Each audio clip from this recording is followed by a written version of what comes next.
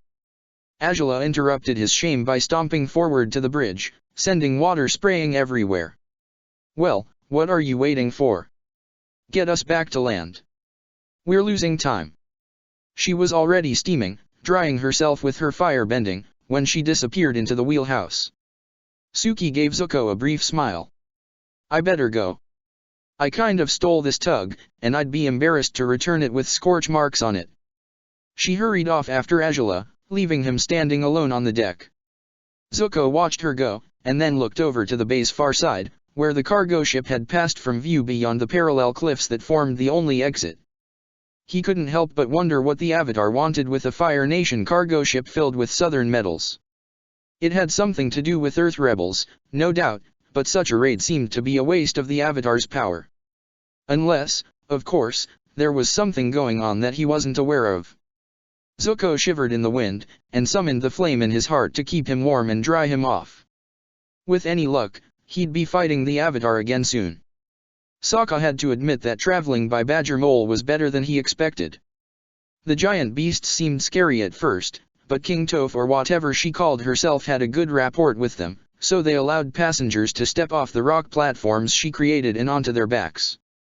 They were even bigger than Appa, so with the smoothness of their earthbending powered passage through the underground, it was like riding one of the Fire Nation's big motorized tread vehicles, only with a different kind of stink than engine oil.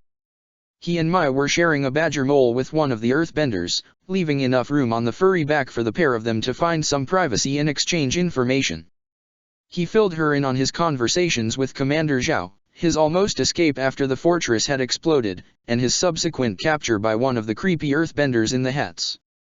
She in turn told him a great story about freeing Mother Malu's airbenders before she got taken by the same creeps. "So," he said when she finished, "you never found out if Katara and Aang are okay?" She gave a single shake of her head. "I don't even know what happened to Ty Lee and the nuns. We could be all that's left." Sokka thought about that. "I don't think so. King Toph said we were the only prisoners in this Long Feng guy's basement.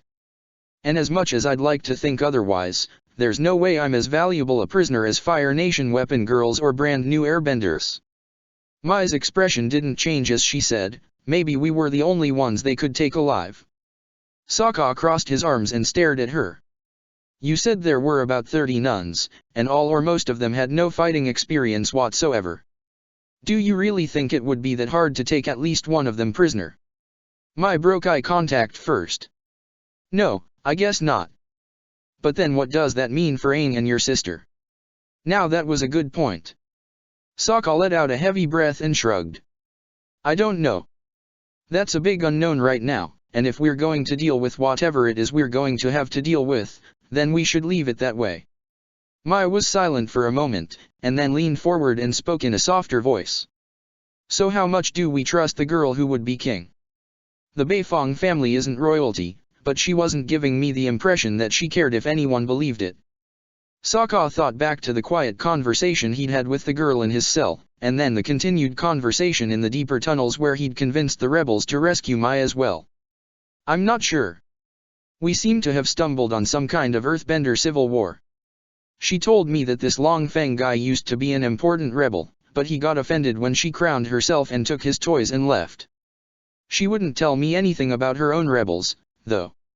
Said she wanted to keep it a surprise." Mai brought her hands together, awkwardly intertwining the fingers. "I wish I had a knife. I wish you had 100 knives." Something like a smile flickered across Mai's face, and Sokka decided that to take this moment as a successful re-establishment of peace after the argument that led to him demanding she be completely disarmed when they weren't going into battle. "One thing I do know, though, is that King Toph isn't lying about knowing when we're lying. She gave me the same treatment as you, backing me up against a wall and putting her hands on the stone. So it's not magic eyes or whatever, it's probably an earthbender trick of some kind. Because she did catch some of the little lies I threw in. Nothing that got me killed, thankfully, but it annoyed her enough that she's had no problem kicking a rock at me whenever she feels like." Mai did a good job pretending she wasn't thoroughly amused by that. He appreciated the effort. "I'll watch what I say, then. Speaking of my injuries, I don't suppose you know any of that acupuncture that Ty Lee used to make my rib feel better?" She raised an eyebrow. "Even if I did, weren't we saying a second ago that I'm out of weapons? Including needles." "Oh, right. Well, I guess I'll just suffer in silence, then. That should make for a nice change of pace."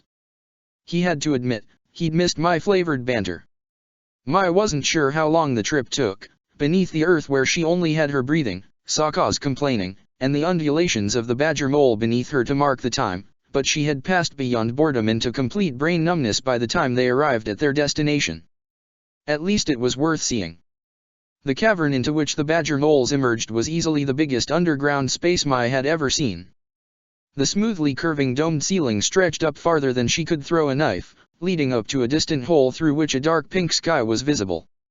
The furthest side of the ceiling danced with light reflected off of some kind of body of water, but the stone walls that rose up out of the ground halfway across the cavern blocked Mai's view of it. That far side of the dome had a vertical crack in it wide enough for an entire cargo ship to sail through, and past the gap, Mai could see another stretch of pink sky and a massive body of water. She didn't smell salt water, so it couldn't be the ocean, but it had to be the next best thing. At the base of the wall that bisected the cavern was a whole settlement bigger than the Tyro and Haru's secret village in the mountain ravine that stretched and pulsed with life. Mai spotted torches and campfires illuminating a mix of sturdy buildings and what seemed to be skin huts, and even a few Fire Nation tanks parked in a line at the settlement's edge. Mai kept her eyes on the view as she stepped off of her badger mole and onto an earth platform with Sokka, and continued to stare as it lowered her to the ground under the command of one of the earthbenders. She didn't shift her gaze as King Toph went to join a welcome wagon coming from the settlement, although she did note out of the corner of her eye that most of the newcomers were carrying weapons, and some even more armor. She wouldn't give them her attention until they asked politely for it. That moment came when Toph said, "Okay, newbies. You guys have one more test to pass before I show you all my royal earth secrets." Mai looked over at the self-proclaimed monarch. "Your magic truth powers weren't enough." Toph closed her eyes and waved a limp hand. "Naturally, I have many things occupying my attention, and can hardly be bothered to keep track of every stupid rumor my loyal subjects hear. I have people for things like that." Sokka stepped up to stand beside Mai. "You mean a spy master?" Sure.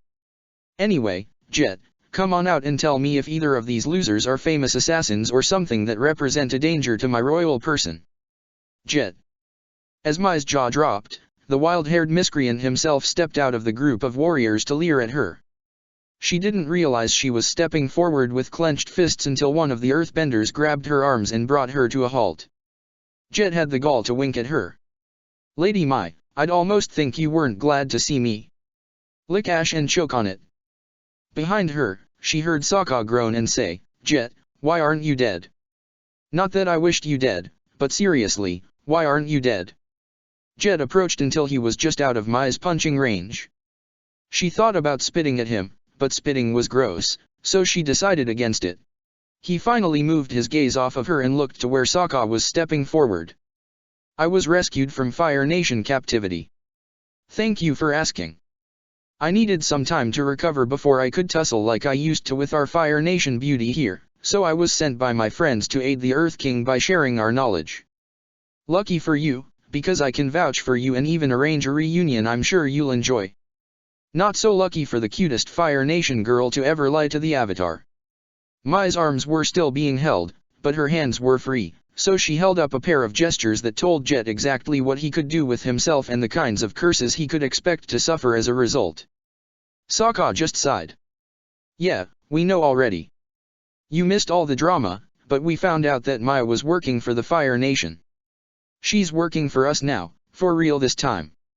Jet laughed, but Toph reached over and shoved him off his feet. "The Water Tribe guy is telling the truth. I already did my thing both with his story and Lady Caldera Mai's claims of loyalty. I just want your confirmation that at least one of these hobos is worth my time and resources." Jet got up and dusted off his pants. "Yes, Your Highness. I can confirm that these are two of the most important people in the world right now, and the Avatar will be very grateful for their safe return." Even though she hated the guy, Mai found herself saying, "Have you had news of him? Aang? Is he okay?" Jet looked at her with no trace of teasing on his face, but didn't say anything. Beside her, Sokka nodded. "We got separated during an attack on a Fire Nation fortress. We're not. It looked pretty bad, but we don't know dash." Jet nodded. "The Avatar is alive. I haven't had any specific news, but I have friends in the Great Temples. We'd know if the Avatar spirit passed through the cycle again." Mai deflated in the arms of her captors, unable to believe her luck. Both Ty Lee and Aang had survived their dangers? She didn't deserve that. But she would still happily take it. Beside her, Sokka was inhaling loudly enough to create echoes through the cavern.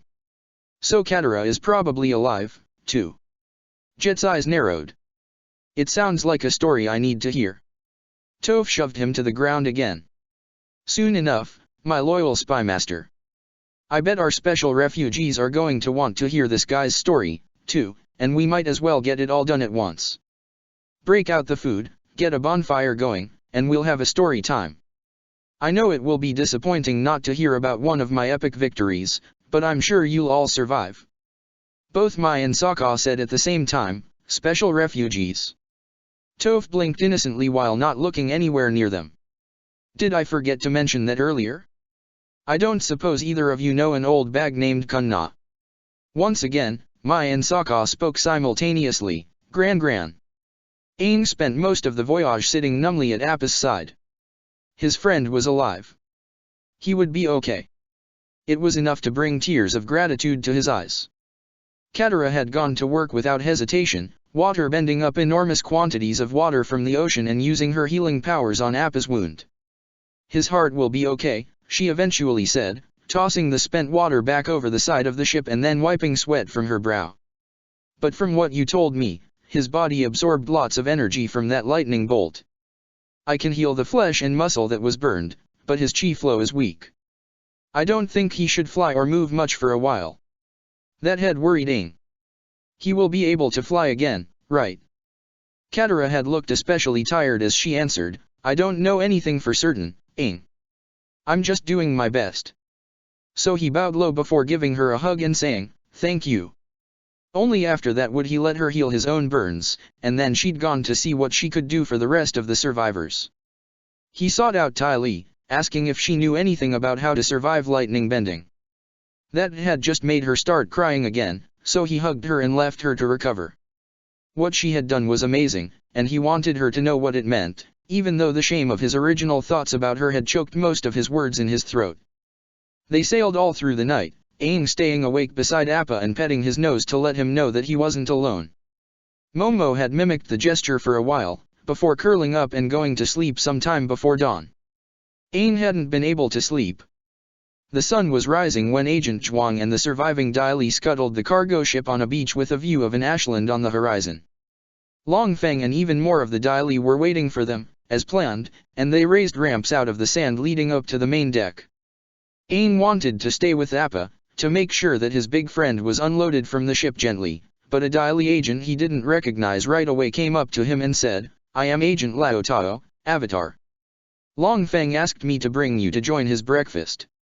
Aang was about to refuse, but Katara came up to him and put her hands on his shoulders. It's okay, Aang. I'll look out for Appa. And if anyone gives us trouble, I'll send Ty Lee after them. Between the two of us, we'll keep him safe. Momo fluttered up to curl around her neck, and she gave a soft laugh. Momo will help us, too. So Aang let Agent Lao Tao lead him down to the beach, where Long Feng was sitting on a throne of sand, eating fish and rice from an earthen bowl. Avatar. I see that the operation was a success. Barely.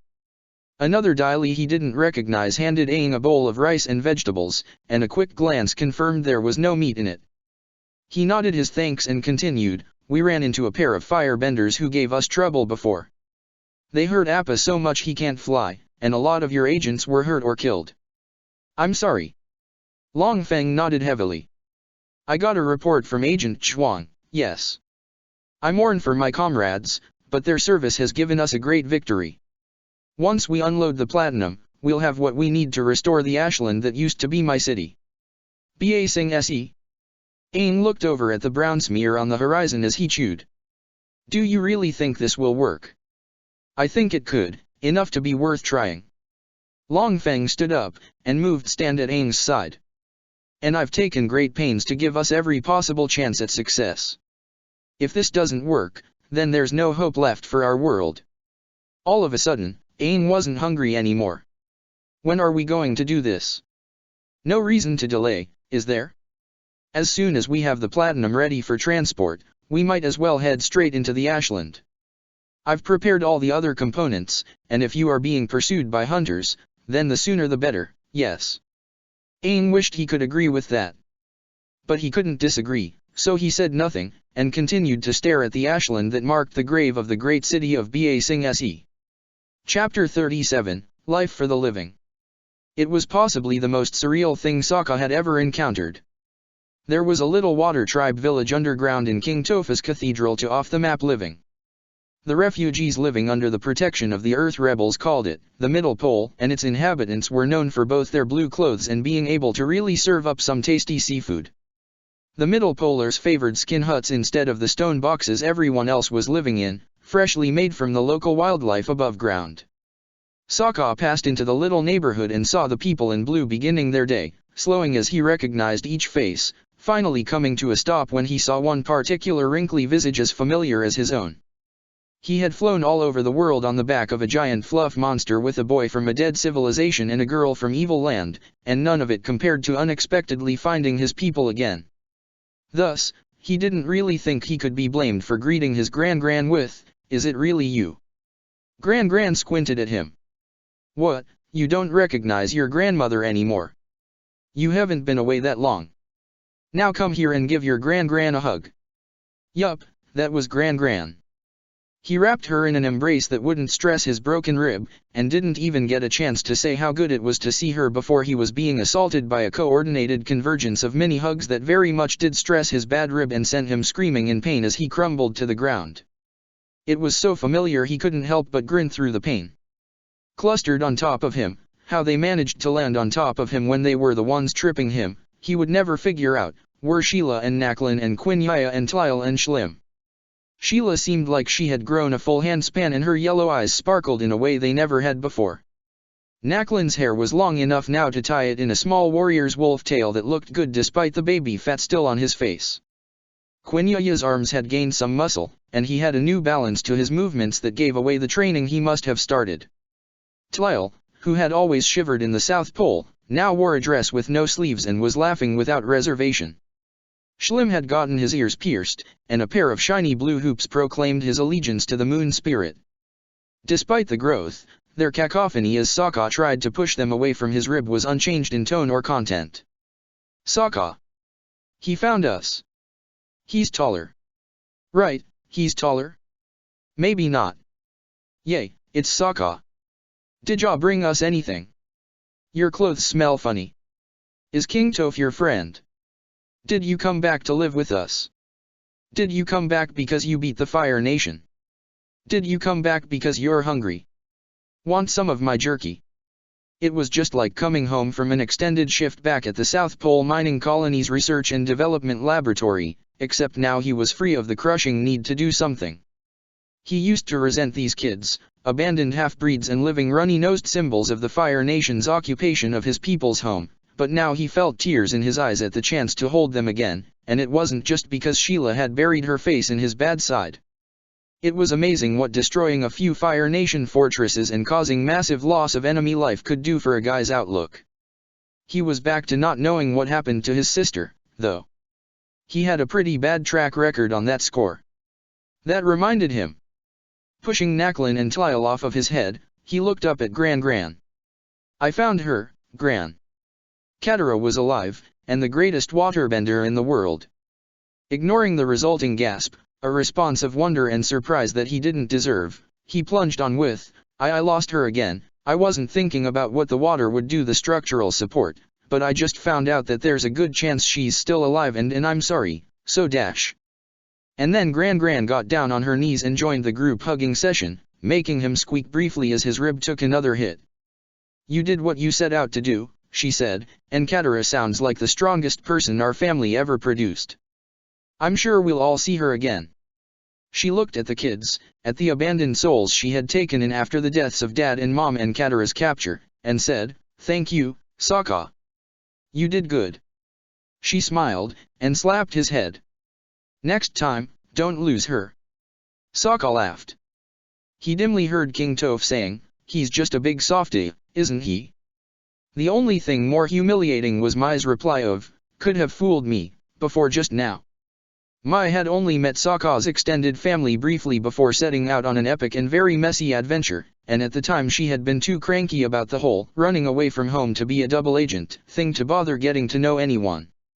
She remembered Gran as a tough old lady willing to walk through a snowstorm to escape the Fire Nation, but her only memories of the kids who were apparently Sokka's self-appointed younger siblings was their size and number. It was only now that she realized the kids were all only half-water tribe. Some were more obvious than others, but there was no mistaking any of them. and they were living here in Topha's domain alongside a little water tribe and plenty of Earth Kingdom refugees. She turned away from Sokka's efforts to extract himself from the pile of kids and said to Toph, "Where are we?" It was Jet who answered first.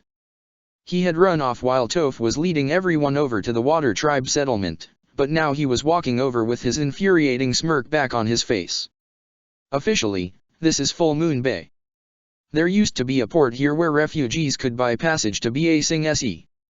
Right across the water is the ashland where the city used to be. Now, this is my kingdom. Toph flung her hands out to encompass the whole settlement. It's perfect. It has secret entrances that only earthbenders can open, but anyone can retreat out onto the sea by taking one of the boats.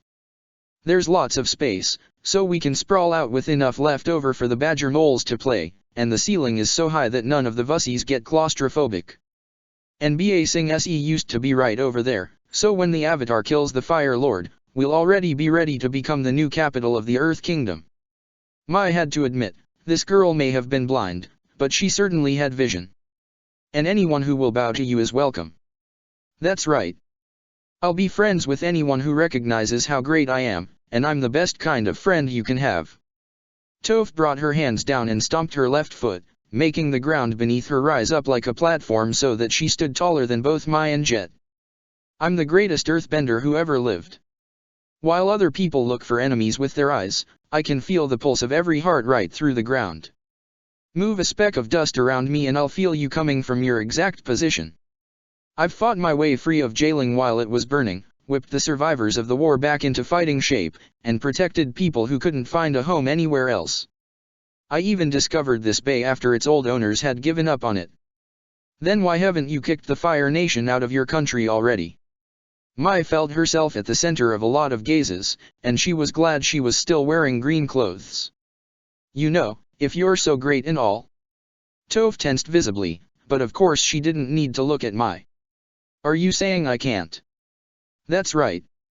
You're just one earthbender, and even all the people here could be wiped out by the Fire Army in a single battle. There was a brittle silence for a moment, and then Toph grinned. You're sassy and smart. I like you, lady. But yeah, you're right. We can't win the way we are now. So I'm waiting, bringing in all different kinds of people who can make the rest of us stronger. When the time is right, we'll hit the Fire Nation where it hurts the most, and they'll realize they've never had control of this country. Not as long as I've been free. She stomped a foot again to lower her platform back to the ground, and reached over to throw an arm around Mai's waist. And now I'm good friends with two of the Avatar's best buddies. I wonder if that will help me and the Airbender kid get acquainted. He's the only important person left who hasn't officially recognized my kingship. That's when Jet broke in with, if we can get him away from Long Feng. Mai remembered the dark prison where she had spent a time she couldn't measure, and those interrogation sessions that had faded into her mind like nightmares she could only partially forget. Who is this Long Feng guy? I owe him a blade between the ribs. Jet nodded. He's not very well known, but he's a major player. He was some kind of minister in Ba Sing Se, and ran a secret police force that helped keep the city strong all throughout the war. There's a lot that's still a mystery about him, but he was somehow able to survive the rest of the city's destruction. He preserved a lot of resources and was making like he was going to start his own rebellion, but then Her Majesty set up shop here in Full Moon Bay. Toph squeezed Mai's waist tighter, constricting her airflow. I tried to be a good neighbor, sharing my stuff and letting him lend me soldiers for important raids, but then he got all huffy when I took in the Water Tribe and defectors from the Fire Nation. So I started getting the sages and shamans to declare me the new Earth King, and that really got him muddy. Said that girls have to be queens and the royal lineage was sacred blah blah blah. Then he insisted he should be the one giving orders for stupid reasons I didn't listen to. So I punched him. Mai let herself grin as she pushed Toph off of her. In the Fire Nation, such a dispute would be settled by Agni Kai, according to the way of the flame, truth would be expressed through superior fighting and firebending. Mai, quiet heretic that she was, thought it sounded like an excuse for bullies to get their way, and she only supported such a practice when it was her own bullying that was carrying the day. Mai didn't know if Toph was as strong as claimed, but she liked the idea of a little girl punching a grown man because he insisted she couldn't call herself a king if she wanted. So what's Long Feng's link to Aang? Jet frowned. We're not sure. We've had scouts watching Long Feng's activities, since he's been too busy lately for our liking, and we've gotten reports of Dai Li agents. Those are Long Feng's soldiers seen with a sky bison and a boy in dawn colors. In fact, I just heard that the Avatar and a group of Dai Li were doing something at the edge of the Ba Sing Se Ashland this morning. He turned to Toph. A runner came here to warn us while the rest of the scouts stayed to observe. Do you want them to make a move? It will take a few hours for our fastest runner to carry word back across the Serpent's Pass. Toph went still, and she pointed her face at nothing in particular. It was even hard to tell she was breathing. The only movement across her entire body was the wiggling of her toes against the rocky ground. Then she swung so that her face was directly pointed at Mai's, those dull and unfocused eyes staring at something that wasn't there. No. We're not going to send a runner. We're going to check out Long Feng's agenda ourselves, wave the Avatar's girlfriend here like a flag in front of him, and tell him that all the best people are hanging out with Earth King Toph. Someone get Lady here a sword, just in case. Jet, you're in charge until I get back. Knuckle Squad comes with me. The Water Tribe Dunderhead with the broken rib stays here. And lookouts should be watching the Ashland until I get back in case the Avatar slips out between my muscular little fingers. Mai nodded as Sokka squawked and finally crawled his way out from his family. There was a whine in his voice as he said, I should go with you. My sister might be out there. Toph snapped her arm out and pointed at him without so much as turning to face him. No. Lady Caldera Mai can make the introductions, and in case there's a fight, I don't want you bumbling around with your injury making things all muddy. You stay here and catch up with your grandma. Eat some soup and take a nap. We'll bring your sister to come and kiss your boo-boo later. She stomped her right foot, making the whole ground shake, and shouted, so says Earth King Toph. No Jet, no having to worry about Sokka, and a chance to find Aang again. Mai winked at Sokka and then made a sarcastically elaborate bow to the self-proclaimed monarch. Katara's bad feeling began when she watched the emptied Fire Nation cargo ship be set adrift. It was carried out into deep waters by the waves generated by the Dai Li's sand bending, a ghost ship left to bob on empty seas until it would be taken by a storm. Emptying the ship had been a quick and efficient process. The Dai Li had used their earth bending to raise and move large stone tubs onto the ship, and the ore in the cargo hold was simply shifted into the tubs and carried back out to the beach. They used the same process to move Appa off the ship. Katara and Ty Lee had ridden alongside the injured Sky Bison, and Katara found the ride to be smoother than sledding across a field of ice. Momo had slept the whole process away in her arms, waking up only when he smelled the food Long Feng's welcoming crew was handing out on the beach. Of course, Aang had been there to greet them. "How's Appa doing?" Letting Momo go find something to eat, Katara reached out to rub the bison's nose. Appa sniffed, and she could see his eyes moving beneath their closed lids, but he didn't otherwise acknowledge any of the activity around him. "Still weak, I guess. There's supposed to be a full moon soon, and I'd like to give him a full immersion healing session before it's over. That might help him. The moon is very important to waterbenders, and might provide something that my normal healing can't." Aang's eyes lit up a bit. "Wow, that sounds worth a try. Thanks, Katara. You're really smart with this stuff." Katara felt her cheeks heating up at the praise. She wanted to deny it, since it was really just a guess and her waterbending has so far been of little help to the ailing Sky Bison, but if the idea gave Aang a little hope, she didn't want to take that away from him. Ty Lee had shifted on her feet at that point, leaning over and hissing, "Incoming jerk." Katara looked to see what that meant, and found Long Feng approaching them. He had a perfectly polite smile on his face as he said, "Yes, I heard your Sky Bison was injured during the fight. I hope it makes a full recovery." Ty Lee immediately stepped forward. "Don't try to distract us. Your Dai Li were being meanies on the ship and killing everyone. They didn't stop for even a second to give anyone a chance to surrender. All those people got hurt." Katara had blinked at the outburst. She hadn't been on the ship during the fight to take control, but she didn't have any reason to distrust Ty Lee. Aang's own eyes were wide, and he looked to Long Feng and said, "Is that true?" Long Feng lost his smile. "Of course. I said that my people would need to fight efficiently and to preserve their own safety. And certainly, the first wave of sailors might not have had a chance to surrender, but the rest of the ship must have soon heard the fighting. Those people had a chance to refuse to join the defense, but they chose to fight for the ore they stole from water tribe lands, or mined by water tribe slaves forced to submit or be wiped out.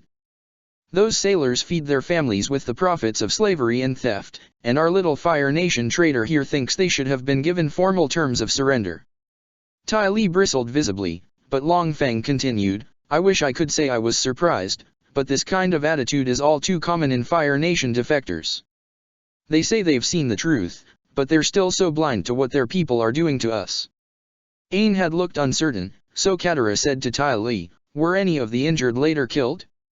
Or anyone who had stopped fighting?" Ty Lee deflated before answering, "No." "Well, then." Long Feng turned back to Aang. "We should be leaving soon, Avatar. We're about an hour away from the Ashland, and then we'll still have a long journey to the center." Aang had given Ty Lee an apologetic look, but she was already wandering away to watch over the disembarking of the small group of prisoners. They were chained up and taken away to Long Feng's base by a squad, and soon afterward the whole group of Dai Li was moving out, standing on the sides of the ore-filled tubs and using their earth bending to turn the stone beneath their feet into vehicles that slid across the earth as though on wheels.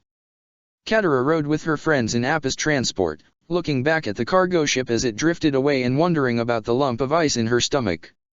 It took an hour to get to the edge of the Ashland, just like Long Feng promised, and the air took on a terrible taste long before that. When Katara had previously visited an Ashland, it was by descending from above on Appa, with Aang going ahead to settle the winds. This time, Aang was saving his strength for when the ash became thick enough to be dangerous, so that he would have the energy for this ritual of Long Feng's. Instead, they all made use of scarves over their faces to filter the air. The procession came to a stop when ash was starting to lay like drifts of snow on the ground. Aang gave one last nose rub to Appa. "Stay safe, buddy. I have to go help the Dai Li now. When I get back, Katara and I will give you a new healing session. Does that sound good?" Appa rumbled with less resonance than he usually had, but he shifted his head to lean into Aang's hand. Momo came over as well and landed on Aang's head, eliciting a pat and a, "Okay, you stay safe here, too." Aang turned to Katara. "Will you stay with Appa? Take care of him." Katara took a steadying breath before she spoke. "No. No." Aang blinked at her. Katara shook her head. "I'm coming with you. I want to help Appa, but you're important, too, Aang. You'll need a friend out there." She glanced at Ty Lee. "You can stay with Appa, right?" Ty Lee nodded eagerly. "I wasn't crazy about going back in one of those places. The nuns and I were stuck in one for a long time, and sometimes I dream about it." She leaned her body on Appa's head. "We'll stay here and rest up. Won't that be fun, you big fuzzy buddy, you?" Katara looked back to Aang. "Well, I guess that's okay, then." He took a step towards her, stopped suddenly and then continued on to give her a hug. "Thanks for coming." She hugged him back, relieved that he was going to let her protect him. She had already lost Sokka. Lost Mai. She didn't want to lose Aang, too. Aang trotted off to go join Long Feng, and Katara was about to follow when she remembered something. Her water skins were full, but something told her she might need an extra edge. She went to Appa's saddle, lying beside him in the transport, and dug around in the supplies until she found Mai's space sword. The platinum sword. Katara strapped the sheathed weapon to her belt and then ran after Aang. Zuko felt his inner fire flicker when he realized they were following the Avatar's scent straight into an ashland.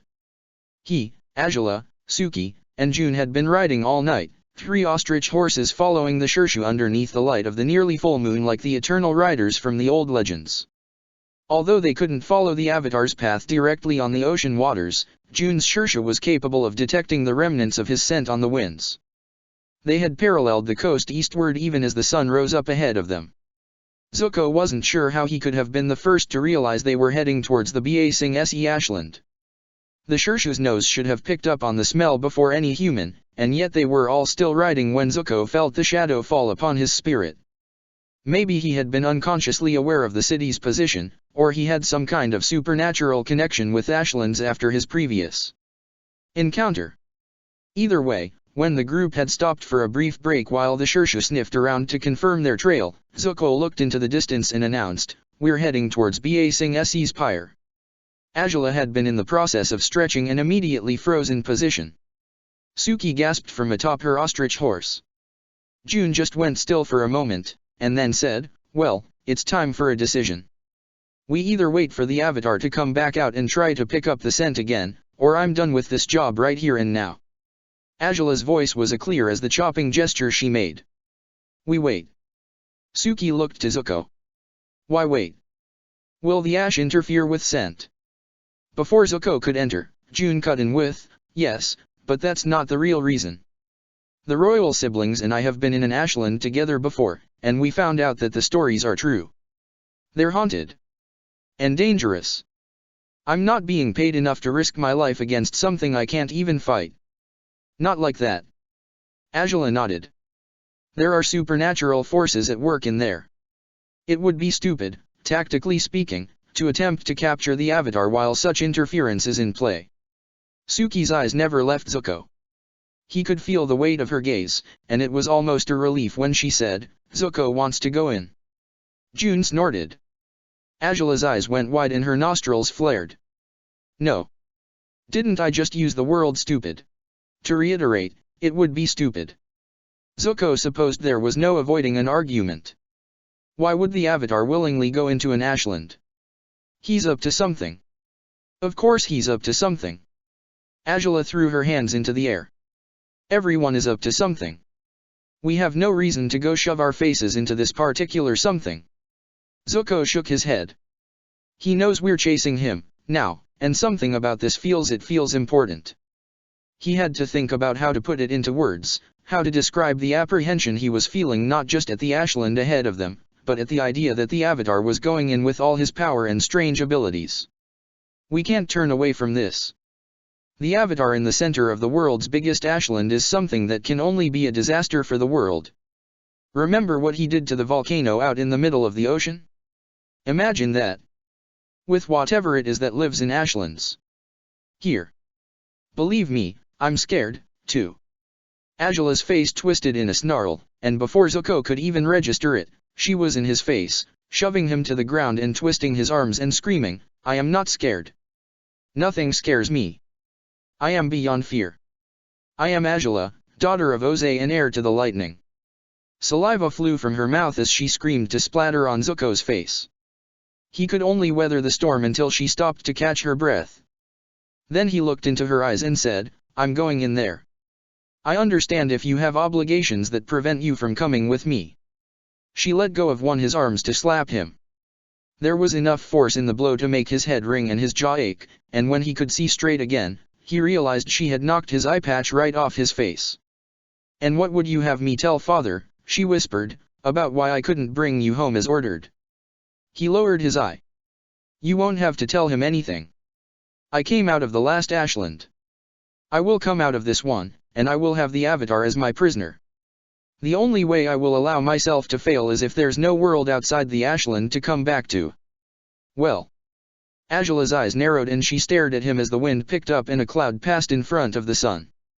When the light came back, she stood up and folded her arms. "I can hardly let you show more backbone than me. I'm coming." June groaned. "Can I ask you both to sign a paper attesting that you're both doing this against my advice, and I have no responsibility for your deaths?" "Gladly." Azula walked over to June as if they were going to discuss travel expenses. Zuko got up off the ground to find Suki waiting beside him. She leaned forward and whispered, "Zuko, please, don't do this." He shook his head, not intending to get into the argument again, but she continued, "I believe you when you say you'll survive. But going into something that even has your sister wetting herself, to drag out the Avatar, I'm afraid of what this will do to you." "Do to me?" She nodded. "I understand why you're doing this all. After our talk in the stables that time about family and their holds on us, her voice trembled, and her gaze fell to the ground for a moment, no doubt thinking about the sister who used to beat her as a child. All of a sudden, Zuko remembered that he wasn't wearing his eye patch, and his empty eye socket was visible to her. He snatched it off the ground and yanked it back on. Suki didn't acknowledge his actions, but did find her voice to say, "We can't stop loving them, but we can't destroy ourselves, either. We can't let them change us into something worse than we already are." Zuko didn't want to think what worse than he already was could be. "Isn't that what you're already doing? Helping us find the Avatar?" She sniffled. "I'm already a traitor, Zuko. Why do you think my sister hit me in the first place? I did what I thought I had to, not what she told me." Zuko considered that, looking over to where Azula was painting her mark on several papers for June. They finished, and June began leading the Shirshu back in the opposite direction of where they had been traveling. "And what do you think I am now, that going into this ashland might destroy? An honorable man." His gaze snapped back to her. "Why would say that?" "Because only someone with honor would work this hard out of love, and would give that love to people who might not deserve it." She pushed a weak smile onto her face. Zuko couldn't keep looking at her. He turned his eye elsewhere, anywhere else. He looked at the sky, at the ground, at Azula, at his ostrich horse. He looked at the vague smear on the horizon that might be the ashland. Only then did he turn back to Suki. "That's why I have to keep going. My honor demands it." She sighed, and nodded. "Put in danger of losing what you are, by what you are. You're like a prince out of an ancient legend, Zuko. I consider it a privilege to know you. And that's why I'm coming with you." He knew better than to take the bait. He nodded to acknowledge her bravery, and then went to get ready for what might be the most harrowing experience of his life. Aang's previous foray into an ashland led to a conversation with a friendly ghost. He wasn't expecting this new visit to be as benign, but he was still surprised when, between one step and the next, he went from dirty air and fields of soot to an entire crowded neighborhood of apartment buildings made of ash. The buildings rose up around him, and for all that they were made of grey clumps of cinders, the level of detail was amazing. He could see ragged awnings undulating in the wind, buildings with cracks and worn walls sagging against each other, little piles of garbage and animal droppings scattered throughout the streets. It was like a monument to a city that was no more, made from the city's own remains. The most unnerving part was the people. They were all mixed together, crowds of refugees wailing that they needed a place to stay, soldiers thrusting spears at rock-throwing revolutionaries, chanting shamans sanctifying land against disease by throwing handfuls of salt. They all wore clothes from distinct eras, but when two figures collided with each other, their ash forms would merge and twist and writhe and finally rip apart, having exchanged pieces of clothing and maybe a body part or two. Aang found himself frozen in horror at the sight of it all. Katara gasped beside him and snapped into a defensive stance. He didn't even hear Longfang come up from behind until he spoke. "I lived in Ba Sing Se all of my life. I was born in the lower ring, and worked my way up through the ranks until I was a minister to the king himself. Truly, it was the greatest city in the world." Aang watched as a woman made of ash crawled past his boots, clutching a screaming ash baby and begging for food. "Yeah. Great." Katara reached down to touch the baby, but pulled her hand back at the last moment, shuddering. "This is what the ashland always shows those who set foot within. What we're seeing is the exact neighborhood that used to be here, before the Fire Nation burned it down and killed the residents. The ghosts, though, are from throughout Ba Sing Se's history. The very earth itself must contain echoes of the spirits of all the people who lived their lives here. The rebellion the soldiers are putting down over there happened in the era of Avatar Kyoshi." Aang had to step back as the fighting from that rebellion spilled over close enough that he was well within spear range. "This is what we have to fix. Giving peace to the remnants of these spirits." "Exactly." Longfang reached out and touched the shoulder of one of the chanting shamans, knocking some of the ash loose to swirl in the air. "I know I'm not a good person, Avatar. I've done dark things for my city, and your Fire Nation friend, Ty Lee, is right. I'm ruthless at times when perhaps I could be kinder. Life is complicated, and it is hard to know when we're making the wrong choices. But if ever someone was to doubt my mission, doubt what I'm trying to do, I would only have to point that person to all of this." He motioned at the ghost neighborhood around them, and the cacophonous spirits locked in parodies of their lives. "This is what the Fire Nation chose, what the Fire Nation stands for. Even when I make the wrong choices, could I ever produce something like this? The very idea turns my stomach." Aang could say nothing. He was never fond of the concept of shades of grey, and here in this world of ash, he could find no other color. The journey didn't get any better after that.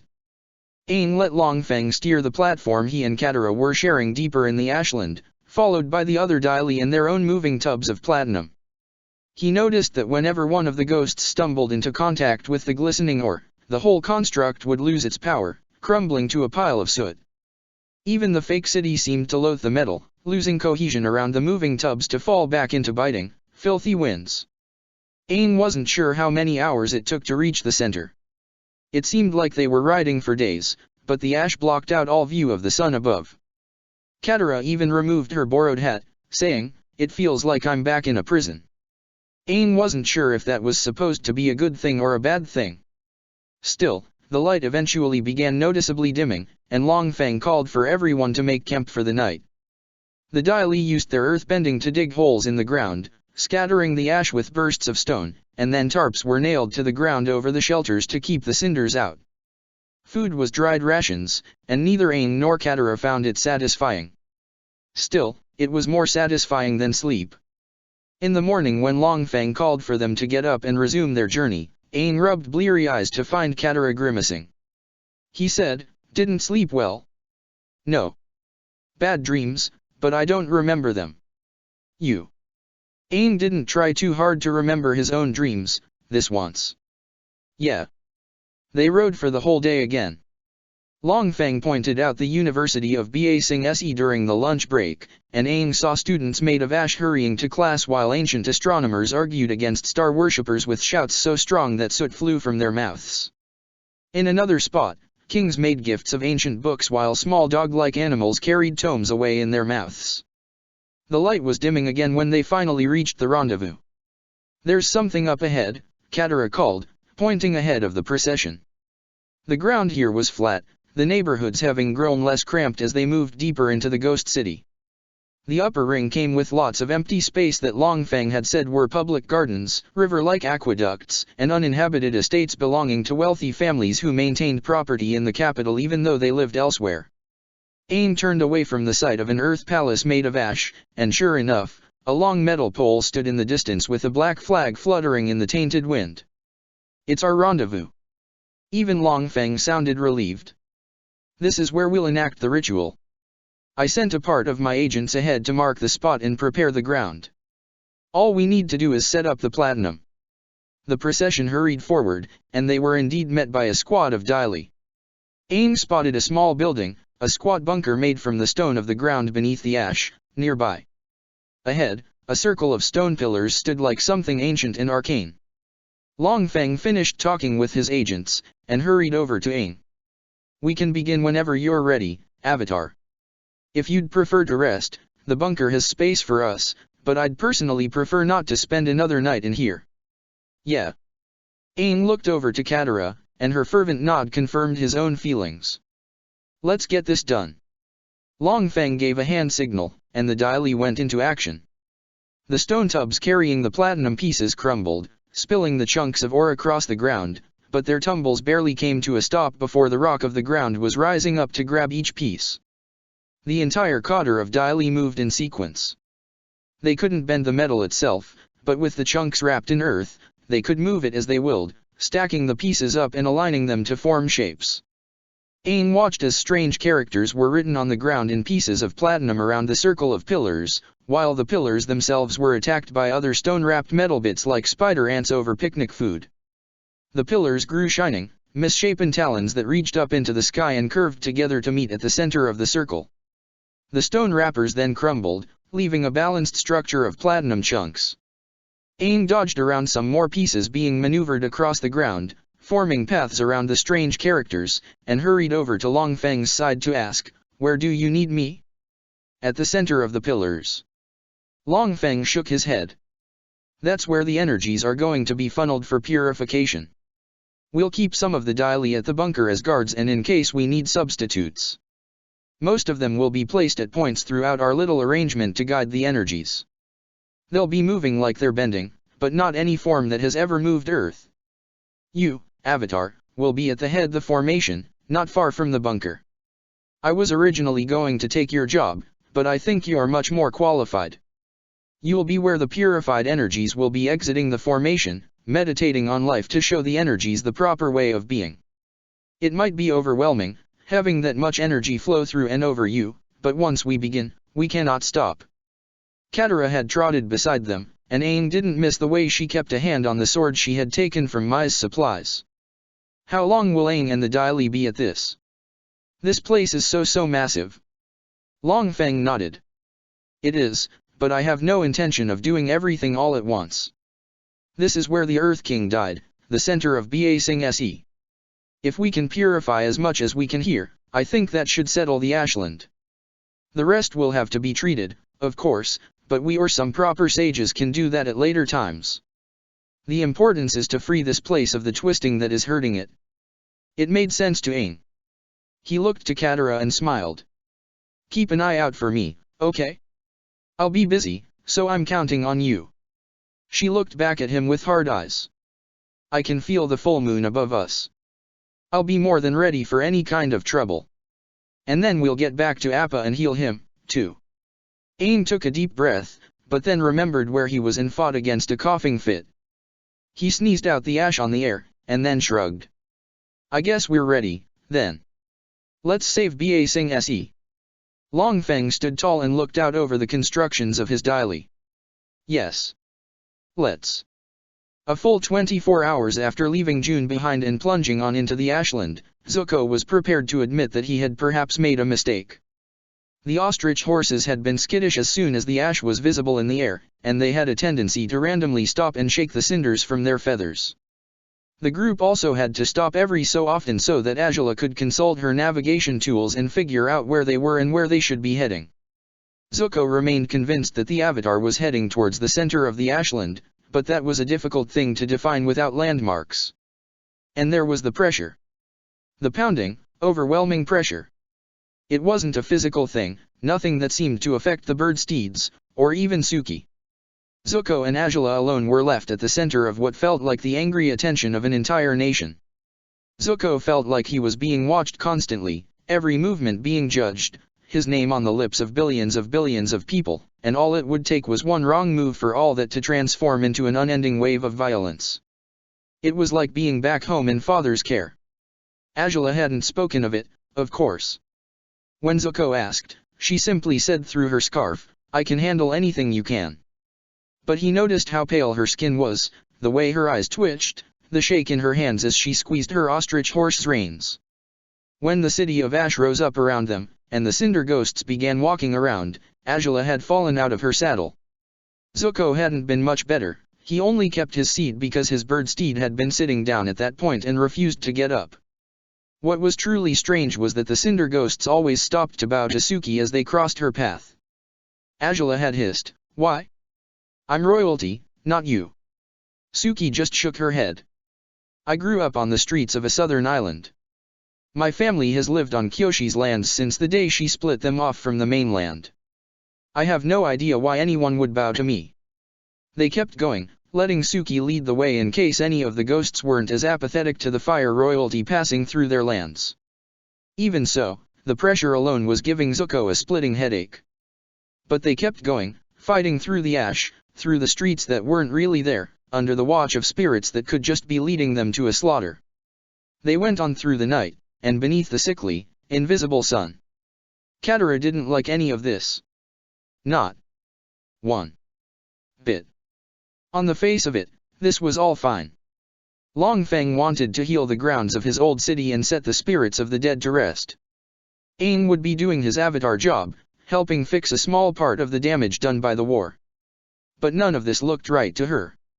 She had been very little when her people had been forced by the Fire Nation to abandon their village, to cram into the ghetto at the base of the Ajulan mines, but she had memories of the old days. She remembered when her tribe had been able to live according to their culture.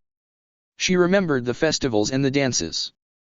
She remembered how her people honored the spirits of their ancestors, and respected the spirits of the lands. She remembered what that looked like, and the feeling of peace that came from it. She had connected those memories to the lessons of Master Hama, back in the heart of Crescent Island, detailing not just the movements of waterbending but the culture and meaning behind it. None of what Long Feng was doing felt right at all. These strange characters written on the ground, the paths swirling through the area, and this ring of pillars with such horrible claw-like platinum arches built on top of them to meet in the middle. It was unsettling.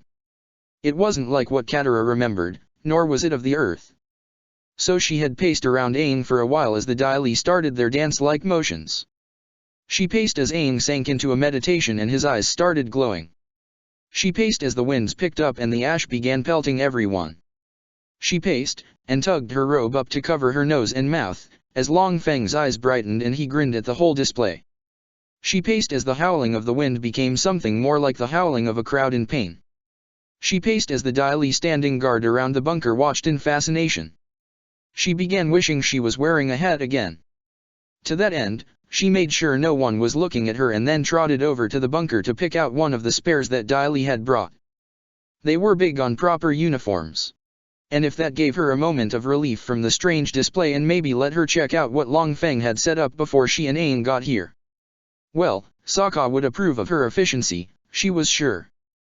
The inside of the bunker was very plain, just a single big room with supplies stacked in one side and bedrolls laid out in even rows across most of the space.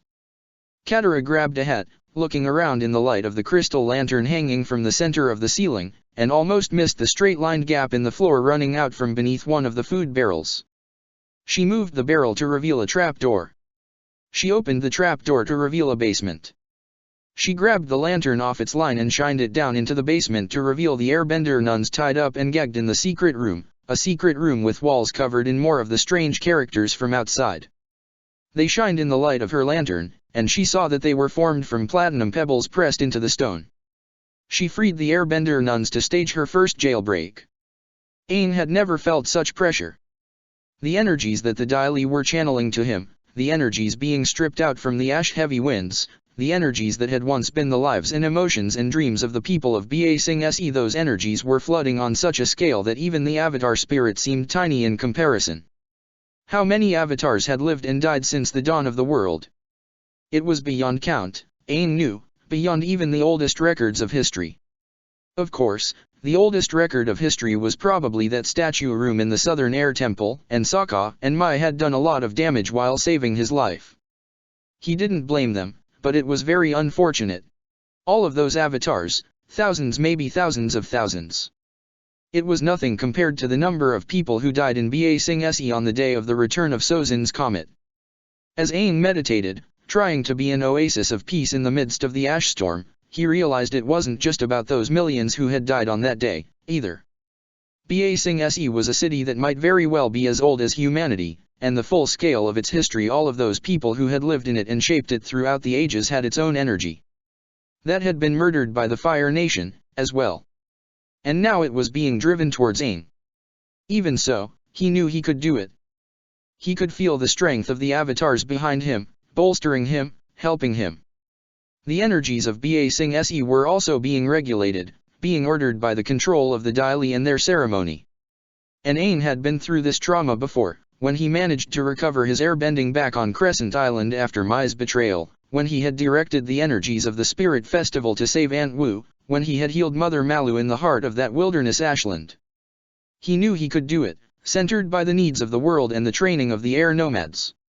He could feel those spirits settling, could feel the winds settling, could feel the ash coming to rest on the ground, could feel the ash rising again to form bodies and housings for the energies that Aang was settling. And wait. This wasn't supposed to be what was happening. The ash wasn't supposed to be coming to life again. But Aang was trapped in the wash of the tide of the energies, and his thoughts were being hammered by voices speaking the sounds of the unknown characters written by the Dai Li on the ground. He wanted to stop this, wanted to tell Long Feng that this wasn't the way, that Ba Sing Se couldn't live again, but the pressure was too much, and opening his eyes was like trying to hold up the entire world. But as he struggled, he heard Katara's shouts, heard the calls of Mother Malu and Sister Matijai and the other nuns he had saved from Tian Keng Fortress, heard Longfeng's angry snarl, the sacrifices. The flow was disrupted as some of the Daili stepped out of their dance, as Katara and the nuns became the center of a fight. The spirits here didn't like further violence, Aang could tell. The winds howled with the cries of, "There is no war in Ba Sing Se," and those words were a crushing spirit all their own. That's when the spirits of Ba Sing Se's ashland got mad. He didn't need to open his eyes to see the way the ash was responding now. He could feel it. He could feel it driving, could feel it rising, could feel it swirling, could feel it compressing, could feel it screaming. It was the scream that finally let Aang open his eyes. The screams brought all of the Daili, all of the airbender nuns, all of the living things in the ashland to their knees. It was the sound of 10 million people screaming. 10 million people, but one mad spirit. Aang looked up over the stone pillars, over the platinum arches, to see a single creature forming out of the ash as big as the sky and twice as wide. It was one massive city-sized creature, with a head and 4 limbs like most animals, but its makeup was all of the ash figures that Aang had passed over the last 2 days. Their screaming faces peered out from the mass, all of Ba Sing Se's dead screaming, their movements giving an awful texture to the monster. They writhed and struggled and wrestled, never stopping their screaming, as the monster lowered its legs and arms to the ground to stand upon the grounds of Ba Sing Se. It filled the whole sky above Aang, and kept growing until all the ash in the entire vista been absorbed. Then the creature looked down with a head shaped like the ancient Earth Palace and roared a sound like the material world itself cracking within a fire. Aang struggled to his feet, knowing he had to fight this thing, but having no idea how. Chapter 38, Life for the Dead. On the second day of his trek through the ashland that used to be Ba Sing Se, Zuko finally found relief from his pounding headache, from the pressure that threatened to make his eardrums burst, from the simulacrums of murdered citizens that glared at him as he passed. It came with a wind, an instantaneous hurricane, a scourging air that blasted Zuko with cinders rendered as sharp as glass by their speed and forcibly ripped every trapped grain of ash from his body, the joints of his armor, his nose, and lungs everywhere. He was proud of himself for enduring it stoically, but then his ostrich horse mount screeched in panic and jumped up beneath him, panicked by what was going on. It seemed to try to actually take flight for a moment before crashing back down and dumping Zuko and the saddlebags on the ground. It was unexpectedly hard. The ash was gone, the cinder-formed images of a street long gone, leaving just dry and cracked rock. Zuko hit his tailbone, of course. When he forced his way through the winds of pain, he found Azula and Suki on the ground as well. He spotted their bird steeds all running off in the same direction, back the way they had come. He looked to the girls to see if they had any ideas about how to proceed, but found Azula staring in a different direction completely. His sister, ever the tactician, had immediately looked to see what their mounts were running from. Zuko finally looked as well. That's when he saw the monster. He thought at first that it must have been approaching faster than a charging rhino, but by the time he scrambled to his feet and took a defensive stance, he realized that the monster wasn't moving at all. Rather, it was growing, drawing the ash onto itself, and it wasn't at all close enough to represent an imminent danger. It was just that big. The horrified silence was broken, of course, by Azula. Well, Zuzu, I have to give you credit. When you said the Avatar might be creating a disaster for the world, you were right. Most others might have missed the quavering undertone in her voice, but Zuko didn't. I don't suppose you'd care to retreat at this point and come back with artillery? It's the only tactically sound choice. He looked to Suki, who was getting to her own feet. Suki checked her sheathed katana, and then nodded back to him. Zuko, rather than answering Azula, went to the luggage that was dumped by his ostrich horse. He grabbed a water skin and the Avatar's staff, stolen and carried all the way from Crescent Island. June might have abandoned them with her scent-tracking Shirshu, but Zuko had no doubt that the staff might still prove to be an asset. Then he began jogging towards the growing ash monster. Suki ran at his side, and after a moment, he heard Azula following them. Zuko knew he would need them. He had to save the world from the Avatar's profane creation, and in doing so, earn the right to return home. Katara stood in front of the monster made from Ba Sing Se's ash and couldn't stop herself from shaking with terror. It wasn't the screaming faces that covered the surface of the beast, nor was it the roaring head shaped like a palace. It wasn't how all the noises crumbled into the hoarse groans of a crowd clamoring for everything from food for the famished to gold for the king. The most consistent moaning was, "There is no war in Ba Sing Se," and Katara wasn't inclined to argue. It wasn't even that the monster was made from cinders that clung together in defiance of gravity, four twisted legs supporting a bulbous body like a storm cloud. The thing that made her fall to her knees was the open sky above the monster, the blue expanse revealed by ashes gathering, and the way the massive cinder creature loomed so far into the air. It was massive beyond her comprehension, and all her mind could focus on was that the sky was still above it. The emptiness that surrounded the monster was every bit as intimidating as the monster itself.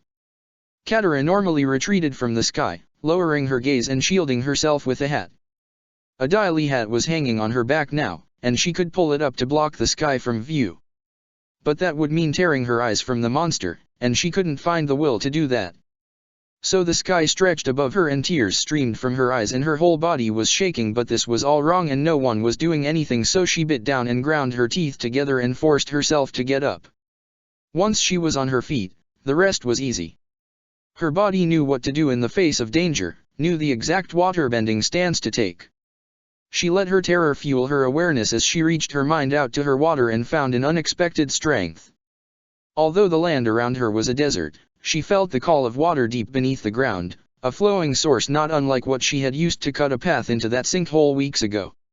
What worked on solid stone should work just fine on ash monsters, right? Katara began moving, began the water-bending form that would summon that liquid from beneath the earth. It was some distance away, but the ground was porous and cracked, and water could find a way through even the smallest path. Katara's eyes were locked on the monster as it roared and swung its palace head towards the gathering of Daily and airbenders, but her body moved smoothly through the form as she bent her knees and lowered her outstretched arms to the ground before rising up and reaching to the sky, so empty, before repeating the motion. She could feel the water answering her, but the monster was moving like a storm head on the horizon and lowering its head towards them. Her fear of being too late momentarily eclipsed her fear of the sky. Then the water began flowing up through the cracks in the ground.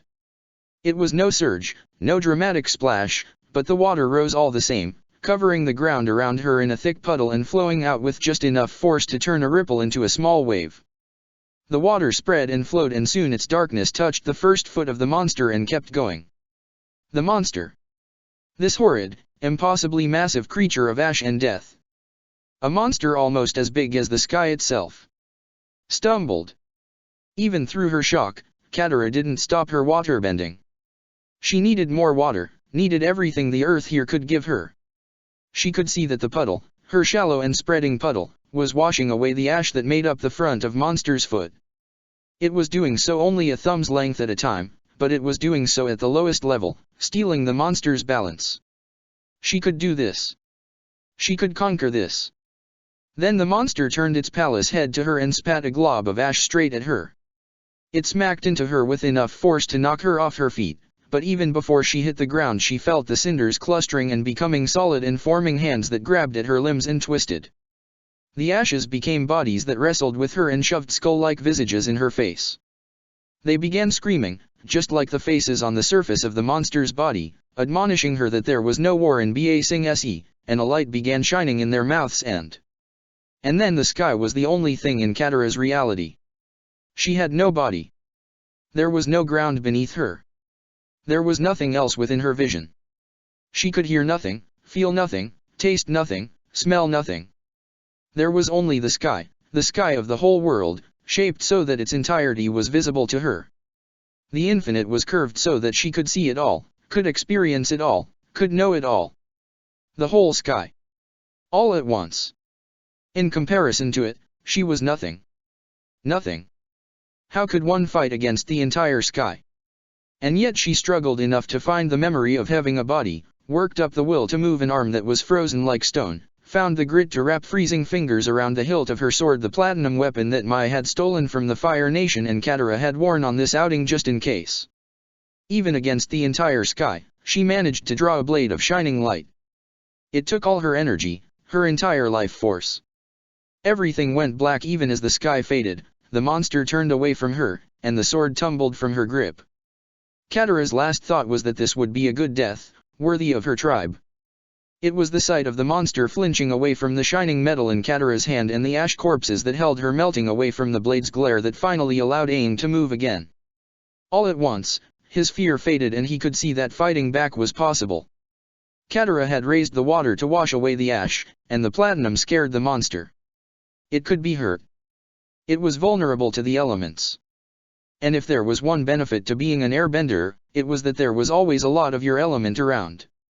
Aang ran over to where the airbender nuns the sacrifices Longfeng was going to feed to his ceremony, and Aang couldn't let himself think about that now if he didn't want to start glowing to create a new volcano where he stood had clustered during the fight between Katara and the Daily.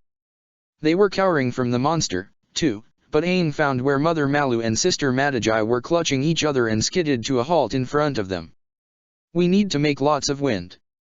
It was Mother Malu whose eyes found their focus first. "What? Wind?" "Yeah." Katara washed away the bottoms of that thing's feet, and it got mad at her. Aang pointed at the massive animated remains of Ba Sing Se helpfully. "If all of us work together, I bet we can blow away a nice chunk of ash monster." Sister Matagi's eyes turned to him and stopped trembling. "But then won't the monster come after us like it came after Katara?" Aang hadn't considered that. "It's a good point. But, maybe I can find a way to use my avatar powers to stop it while it's distracted." Mother Malu frowned. "Are you asking or telling?" "Telling." "Ugh." Mother Malu shook her head, let go of Sister Matagi, and stood up. "Sister, we need to rally the other girls to help the avatar. Please assist me." "Aang, we're counting on you." "Right." He nodded, and took an airbending stance as Sister Matagi shouted, "Everyone, master yourselves and get ready to use the gift you've been given. This might be the moment that destiny has chosen us for. We are the new Air Nation, and we have to fight for our survival right now. Everyone who won't contribute will have to scrub the floor of the abbey as soon as we get a new abbey." Aang began moving through an airbending form as the nuns slowly shook themselves and separated. He used wide motions of his arms to swirl the air in front of him and give movement to the general atmosphere.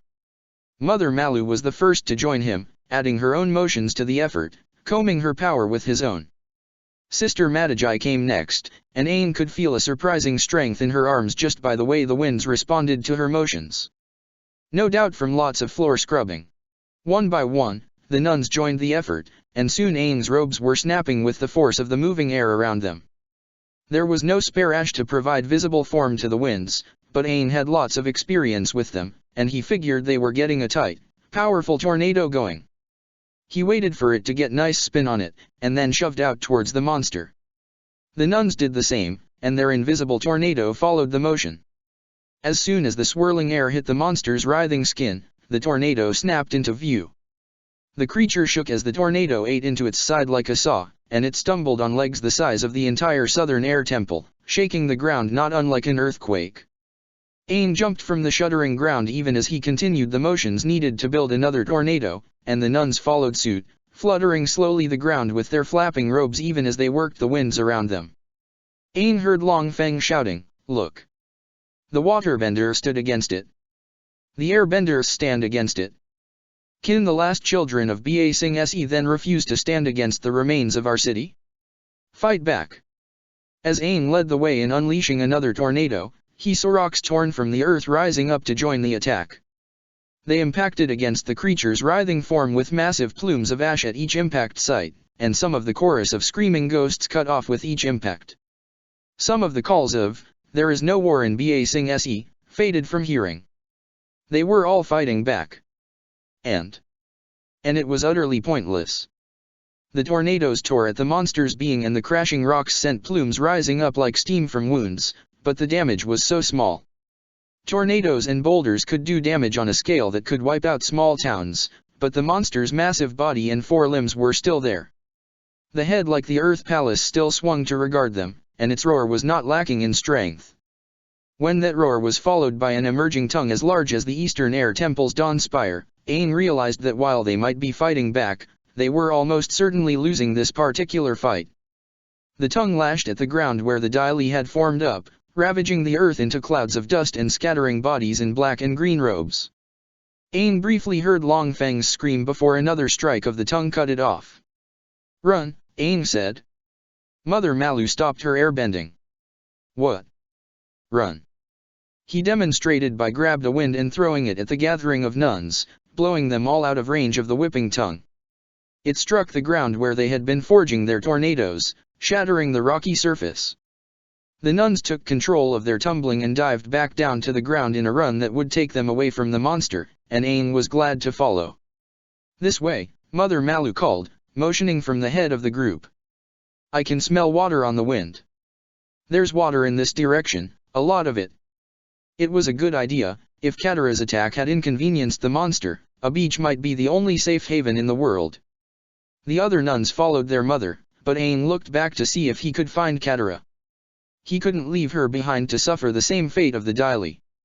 She was his friend, no, his family, and she had been the one to realize Long Feng's treachery and save his new nation again. He spotted her still lying where she had fallen, the gleaming platinum sword stuck blade first in the ground beside her. He turned and ran back for her even as the monster began chasing after the nuns. It didn't need to run. It didn't even need to hurry. It moved with the slow majesty of the rising sun, but every step carried it a day's march and every footfall hammered the earth hard enough to send shockwaves out to the horizon. Aang could feel the nuns running with hurricane winds at their backs, but it was still barely enough to keep them ahead of their pursuer. But his eyes were locked on Katara as one of the monster's feet came down carelessly towards her, covering her in a shadow the size of a whole mega-herd of sky bison. So he put on speed enough to make typhoon winds sit down and respect their elders and whisked Katara out from under the pillar of ash just before it smashed down. She gasped in his arms but didn't open her eyes. Aang figured that as long as he was going this fast already, he might as well aim himself right at the next ash leg in line and begin thinking more vertically. Running up a giant pillar of solid ash covered in screaming imitations of faces was a lot more unsettling than running up a wall, but it was no more physically difficult, even with Katara unconscious in his arms. He ran up the limb to the main body, never decreasing his speed no matter how much gravity insisted, leaving geysers of cinders trailing after him from the force of his steps.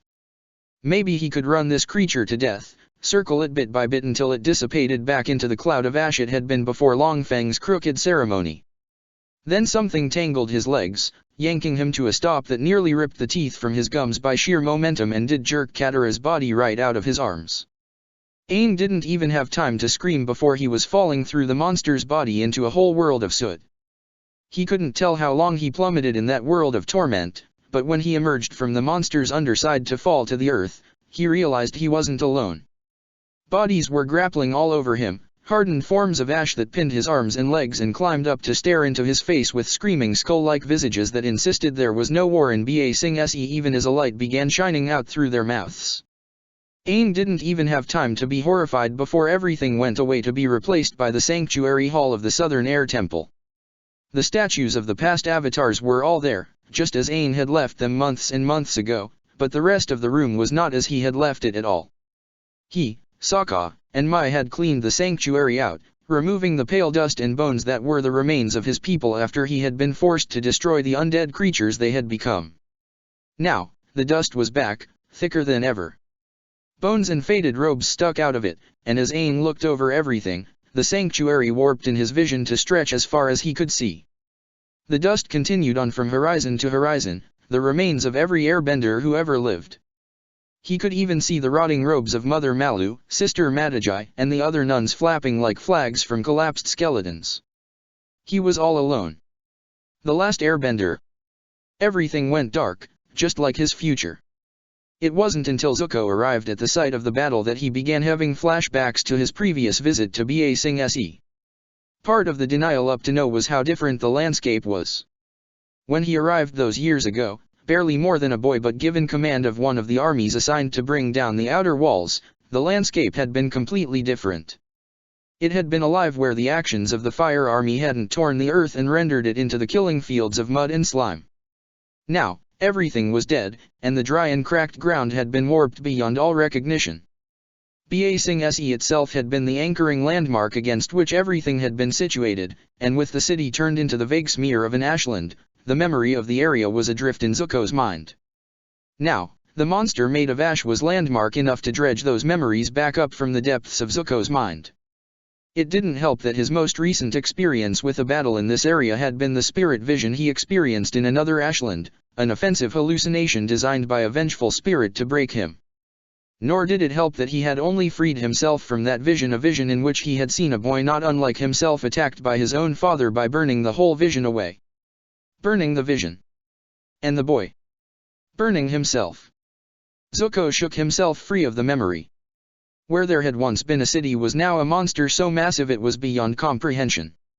Where once the fire army had uselessly thrown itself against the outer walls, a group of women in white and gold robes rode the winds out of reach of a lash tongue of cinders. Where father had commanded his honor guard in an assault on the outer walls, broken bodies in black and green robes were now scattered across the torn earth. And where Zuko had fallen with his face on fire in what was officially a friendly fire incident but could have been something else, skin being eaten by the flames of his own father that may have been aimed or may have been accident, the Avatar was laying in the arms of skeletal bodies made of old cinders. Well, Azula's voice broke into his daze, we're here. Now what? Zuko made himself look at her and found that her act of nonchalance didn't quite extend to her trembling eyes. You're our tactician. What do you recommend? She breathed in and out, nostrils flaring. I have no strategy for you. There are too many unknown factors. I'm not even clear on our objective. Can we simply remove the Avatar from the situation? Do we need to confront that creature? You're the one that got us out of the ashland that time, do you have insights to share? Zuko thought about it. I think we win by conquering ourselves. If that helps. Azula's eyes briefly stopped trembling as she threw a scowl at him. Then she inhaled sharply, and looked over at the third member of their little group. The ash ghosts we passed on the way here all bowed to Suki. Perhaps she can go and pull the Avatar out of this mess for us. At the very least, she's the most sensible choice for gathering more information. Zuko looked to Suki as well, and found her standing very still with her gaze fixed on the ground at her feet. Well, Suki? Will you investigate for us? She took a deep breath and then looked up at Zuko with steady blue eyes. No, Prince Zuko. I won't. Azula moved all at once, coming up behind Suki in an ambush. It took no more than a second of grappling for Azula to use one hand to lock Suki's arms behind the back, and then bring her other hand to hold a blade of blue flame at Suki's throat. Traitor, Azula hissed musically. Zuko felt the impact of the word in his gut. After everything he and Suki had shared, the personal pain they exposed to each other, still she failed him at the critical moment. Just like he found himself muttering. No. Suki's eyes were pleading, and she seemed to have no care for the azure fire at her throat. I'm not betraying you. I'm doing this for you. Azula barked a laugh. Zuko wanted to be as dismissive, but the pain of betrayal was still radiating from his gut, and he truly didn't think he could survive much more. Mother, father, Azula, well, Azula hadn't betrayed him yet, but he was sure it was only a matter of time. How many people in his life would turn their back on him? Explain, then. Suki kept hold of his gaze with either the conviction of truth or the audacity of an expert liar. Zuko, look at this situation. Do you think the Avatar is the one doing this? Zuko blinked. The Avatar had to be in control of it, didn't he? Who else could raise all the cinders in an ashland and make a monster out of them? Who else had that kind of power? That much power? Zuko would be doing the world a favor by destroying the boy. Zuko, look at it. Don't see what you want to see. See what's really there. Those women in danger are commanding the winds. Aang is being held captive. And the monster is hurting them all. I know you can tell when someone is being hurt. The reason why is there if you just look at it. Zuko forced himself not to look. This was traitorous talk, a strike at his weakest points. Suki had just been learning about him like the spy she had claimed to be, setting him up to strike at the most critical moment. Then what do you want me to do? He motioned over at the battle in front of him, fire bursting from his hand as he moved. Run away from my duty. Suki didn't so much as flinch as tongues of flame wafted on the winds near her face. No, Zuko. I want you to be who you really are. Not who you think you have to be. Show me your true face, not the face you think you need to turn to the world. Is that what you were doing when you sold your people out for your sister's safety? Suki's lips quirked into a smile. Everything I've done has been with a true heart. If I'm lucky, people will someday realize exactly what I've done and why. But if I die here, now, then it will be with my own honor intact. My honor, and my friendship to you. Agilis snorted. Zuzu, if you want, you can look away while I kill her. I promise I'll make it quick for her. Well, quick enough that she won't make any noise. Zuko ignored his sister. He met Suki's gaze, and then, straining all of himself, he made himself look over at the battle. The day-long journey from Earth King Toph's base to the ground where Ba Sing Se used to sprawl was quiet and tense. Toph didn't like boats, even though her rebels kept a small supply at Full Moon Bay, so the only way to walk to where Aang and this Longfeng were supposed to be without spending several weeks on the journey was a path known as the Serpent's Pass. So named because it was guarded by a giant sea serpent, according to Toph. Mai was all set to laugh, but then she saw the faces of the Earthbenders coming along on the trip, and remembered the Unagi back on Kyoshi Island. So instead she shut up and followed Topha's advice to complete the journey as quietly as possible. It took a day and a night to travel the whole pass. It was nothing more than a narrow path that rose up like a fin made of stone from a lake the size of an ocean, becoming so narrow at places that Mai had to press herself up against a wall and shuffle her feet to the side. At one point, the path fell down into the waters, and the only way to cross was a series of small stone platforms that Topha's people had raised in the past, allowing them to leap across one at a time. If the fire army ever tried to come this way, it would have to leave its tanks and heavy machinery behind, or else find a way to make them waterproof. By the time the group reached the mainland again, the ashland had been replaced by clear skies, solid ground, and a giant black monster the size of the whole capital caldera that seemed to be attacking something at its feet. Ash, Mai cursed. What? Toph put her hands on her hips. What's going on? I feel tremors coming from where the city used to be. That would be the giant monster that's replaced the ashland. Mai tried to stop looking at it, and failed. I think this Longfeng guy has been very, very bad. Oh. Toph snickered. I get it. You said ash and there's a monster made of ash. Heh. The dumb joke finally jolted Mai from her shock. Aang must be over there. We have to go help him. Toph nodded. And we will.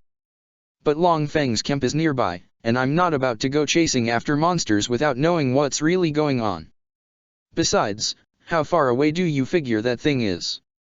Mai blinked. Her knife-throwing training had given her a better head for judging size and distance than most people, and she had immediately pegged the monster as being city-sized. That meant, given how small it was on the horizon, that the distance must be. Must be. Toph nodded again. Even at my fastest earth running, we won't be able to get over there before nightfall. We'll probably arrive too late no matter what, so the best thing we can do now is take a little extra time and make ourselves smart. The key to earthbending is waiting and listening before striking. And I'm the greatest earthbender who ever lived. Mai had a number of profanities and insults ready to describe someone who sat around while a friend was in danger, but the part of her that was so good at hitting moving objects with little bits of metal interceded on Topha's behalf. The little blind Earth King was right, and Mai herself usually fought the same way. The only reason she was so eager to go against that wisdom now was because she knew Aang was out there, and probably needed her help. He needed her help because she had failed to return to him. But this wasn't the first time she had failed him. She had been working to make up for that by being patient and strong, and doing what had to be done. No reason to stop now. Let's go, Your Majesty, she hissed. Fortunately, the Dai Li camp wasn't far away, and when they arrived, they found its guards all staring at the monster on the horizon with slack jaws. When Toph and her own group of elite earthbender warriors attacked, the Dai Li didn't even notice until it was time to raise their hands and beg for mercy. Mai stayed back, letting the professionals handle things until she noticed a big white furry blob in the center of the camp and a girl in pink standing beside it. Tai Li. Mai. Tai Li ran over and Mai ran to meet her, and they collided hard enough to bounce off each other if they hadn't wrapped their arms around each other's bodies at first contact. Oh, Mai, Tai Li sobbed, it's been awful. I thought you were dead and we met these Minadili and Angela showed up and I punched her in the face and every time I think about it now I almost throw up and Appa got hurt and Aang went into the ashland with Katara and now there's a monster and I'm pretty sure we're all gonna die. Mai wanted to focus on what was important, but one part of that couldn't pass without comment. You punched Angela in the face. Ty Lee whimpered. Mai couldn't help but agree. Well, I guess you're never going back to the Fire Nation. Ever. Ty Lee whimpered again. Okay, enough frivolity. Mai pulled out of the hug and looked her friend in the eyes. We need to know what's going on if we're going to try to save Aang and Katara. Who's in charge, here? Ty Lee finally let go of Mai and pointed at a pair of Dai Li agents kneeling on the ground with hands on their heads. Agent Zhuang is in command, and Agent Lao Tao is always hanging out with him. I think they're buddies. Mai turned to where Toph had been spying on them. You hear that?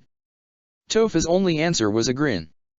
Then she stomped her right foot on the ground, raised her forearms in front of her face, and then twisted them horizontally while she slid her foot in the same direction. A second later, the ground beneath Agent Zhuang and Agent Lao Tao carried them over so that they were kneeling right in front of Toph. Agent Zhuang's face twisted into a grimace. You. Agent Lao Tao nodded. It's her, all right. Toph clasped her hands behind her back and raised her chin regally. Hello again, boys. I'm glad to see you in good health. When my people told me that a monster made of ash was doing a jig on Ba Sing Se's grave, I figured all you Dai Li stooges were having your bones ground to dust. Now, I need to speak to your boss, so you go ahead and tell me where Long Feng is, okay? The two Dai Li exchanged glances. He's, not here, Agent Zhuang said. What Agent Zhuang means, Agent Lao Tao added, is that he was last seen headed in the direction of where the, monster made of ash is currently, jigging. Thank you, Agent Lao Tao. My pleasure, Agent Zhuang. Toph just nodded. I understand. Since you've both been so polite and helpful, I'm offering my assistance in rescuing your boss. That's very nice of you. It's nice of her, isn't it, Agent Lao Tao? Quite accommodating, Agent Zhuang. Thank you, boys. Before I can be of any help, though, I need to know what in the name of the primordial mud your lichen sucker of a boss was doing over there. Even Mai had to cringe at the volume of Toph's shout. Both Zhuang and Lao Tao paled visibly. We found information on the nature of spirit energy, Zhuang said. Found them in the Dai Li archives we saved and hid during the city's destruction, Lao Tao clarified. Yes, some of the book's avatar Kyoshi charged the organization to hide from mortal eyes back when she founded the Dai Li. In retrospect, that probably applied to the boss as well, wouldn't you say, Agent Zhuang? It's hard to come to any other conclusion right now, Agent Lao Tao. And the boss thought we could use the information to devise a ceremony that would fix the ashland and maybe bring our people back to life. I'm a bit unclear on that last point. It was very, very complicated. Had something to do with the white gold the Fire Nation is shipping, a special kind of earthbending that affects spirit energy, writing from a forbidden language, and a human sacrifice. Further retrospect is revealing that none of this sounds particularly safe, does it, Agent Zhuang? I'm abashed about the whole thing, Agent Lao Tao. I gather that the Avatar feels the same. Oh, no doubt, no doubt. That's when Mai stepped forward. So Aang is over there. With the monster. Yes. Quite right, quite right. Mai turned and headed straight for Appa. Wait, Ty Lee called. She came trotting up beside Mai. I told you, Appa was hurt. Angela got him with her lightning. Katara healed the wounds, but he's still very sick. He can't fly. His chi is weak and isn't flowing right. Mai came to a halt beside the bison. Momo fluttered over from Appa's head and landed on her shoulder to lick her neck. A part of her recognized that she would normally have been grossed out by something like this, but the rest of her was too focused on finding solutions to worry about it. She needed to get to Aang, and a sky bison was the only way to get there before he was likely to die. Chi problems, huh? Mai looked at Ty Lee. Then she looked at Toph, who was trotting over. Then she looked at Appa. Appa stared back at her with dull eyes. Mai stepped forward and patted his nose. Hey, big guy. Appa gave a low sniffle. She crouched beside his head and leaned against him. Aang needs you. I know you're sick, but Aang needs our help right now. Appa's eyes shifted. Mai nodded, and hoped she was guessing right about this. I know you can't fly. But I have an idea about how to fix that. Fix it enough to maybe save Aang, at least. But it might not work, and even if it does, I think there's a good chance it might kill you. Appa blinked. Mai reached over to pat his nose again. If it makes you feel better, we're probably all going to be killed by an ash monster anyway. You know things are bad if people are relying on me for plans, right? Appa snorted. So, will you risk it? Aang would be mad if I did this without your permission. Mai could hardly believe she was having this conversation with a pack animal, even an unusually intelligent one, but she didn't make the rules, she just worked here. Appa closed his eyes, shifted his head, and opened his mouth to give Mai a weak lick. Yuck. But she could take that as a yes. She stood up again and looked to the other girls. Ty Lee, do you think you can figure out how to do acupuncture on a sky bison? Like you did when Sokka broke his rib. Ty Lee blinked. Maybe. Great. Toph, are you a skilled enough earthbender to make a set of very fine, very pointed sky bison-sized needles out of rock? Toph grinned and put her fists on her hips. Even if I didn't think so, I'd say yes anyway. Okay. Mai sighed.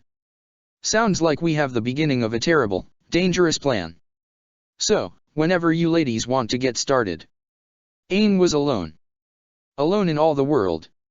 Alone in an empty temple full of nothing but the dust of his people's remains.